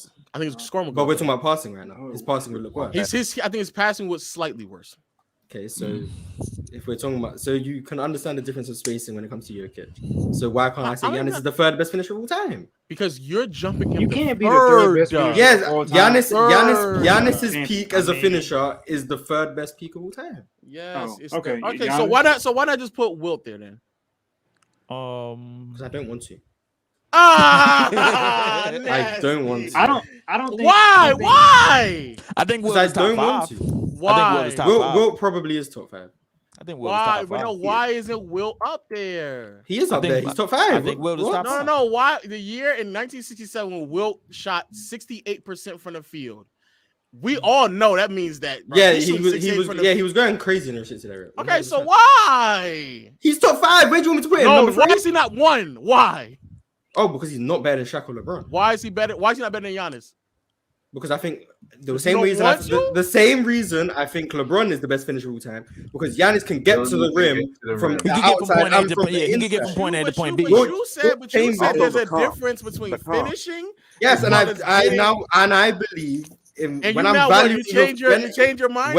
When I am valuing your ability to finish, you being able to get to the rim not only from passes into the post or entry passes, being able to get them from the outside in and do it from already being on the inside, that's valuable to me. And I think it's harder when defenses are collapsing on you from the outside in and you're still finishing. So I think I'm going to value those type of finishers. They can get their looks at the rim from the outside and the inside, so there's more ways for them to get them. That's why LeBron is why is LeBron above Shaq then? Because Shaq ain't dribble driving and half court set to get all the way to the rim. I said LeBron was number 1, but you guys brought up these 60% numbers. Just say LeBron's number 1 to me. Just say LeBron's so LeBron's the greatest finisher of all time. Yes, LeBron is the best finisher of all time to me. Shaq is number 2, and Giannis has the third highest finishing peak of all time to me.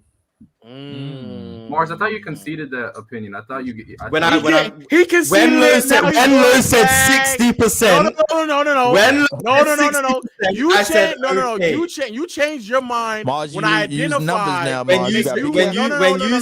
When you said I thought finishing was different from being able to get to the rim, and I said yes, I did separate them. Mars, and that was yes, I'm putting them back together. Yes, I'm putting them back together. Well, if you're putting them back together, then it makes sense. There we go. I'm putting them back together. If you change your mind, don't say it's because what I say. It's because. But the thing is, I don't know why I let you change my mind in the first place. I always thought finishing value being able to get to the rim as well. But in that conversation, you separated that. I don't know why. I don't know why I separated either. I don't know why I did either. So wait, we just talking about. I don't know why I did that. That's it. Huh? In terms of we just talking about layups and dunks in terms of that. We're talking about finishing at the rim. Anything. If I back you down, I did an up and under, and I got underneath the rim, and I finished that. That's also that's finishing at the rim. I don't know why I separated them. I don't know why you say, Mark. I'm not perfect. Where does Jokic rank for y'all as far as finishers? Oh no, he's not. Nah. Hey,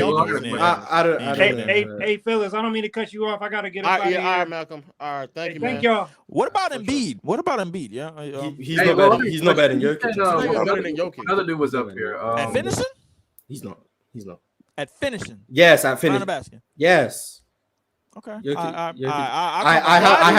have super chats. Mars, we gonna come back to that, bro. I told you, Jokic has the best touch around the rim of any big in the NBA. Okay. We will come back to it some other day. Fine. Okay. Last few super chats and then we can wrap up. Our rotisserie baby low love better than Leaf, better than shit emoji, better than Malcolm.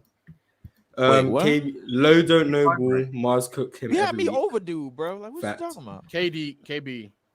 Offensive is more than scoring, guys. Be for real.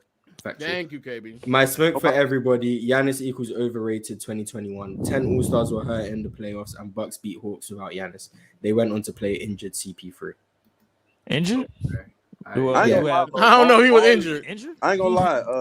Mars been cooking your ass today. I ain't gonna lie. CP3? I always do. No, he does not. He has to change his mind back and forth so he doesn't get caught. I changed my mind. That's fine. According to the chat. So I can't change my mind? God damn. You can change your mind. You can change your mind. According to the chat, I cook low, but I mean, Leaf, you did. No, he did not. Does anyone have any final words before I wrap this up? Because we going to Twitch, man, so we can watch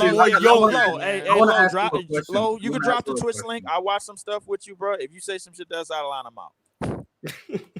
Low. He officially cooked you when he got you to like saying crazy shit like Kobe's a 7 playmaker. That's. Thank you. Terrible take.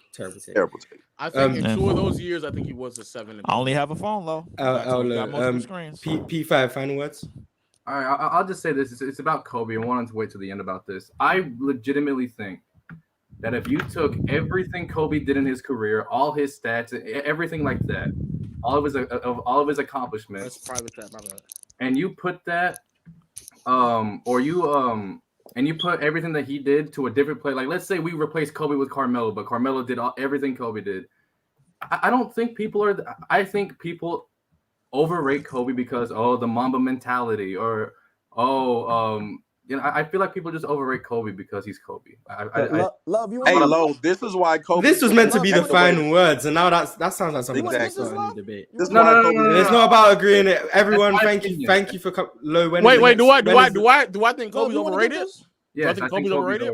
He's I not. think Kobe is overrated. Yeah. Okay, that's great. Low, when's the next Low Nose? So we can just say that. Probably next week. Yo, love. Probably next week. We'll see you guys then because we're not having another discussion. Goodbye, everyone. Cool. Yeah.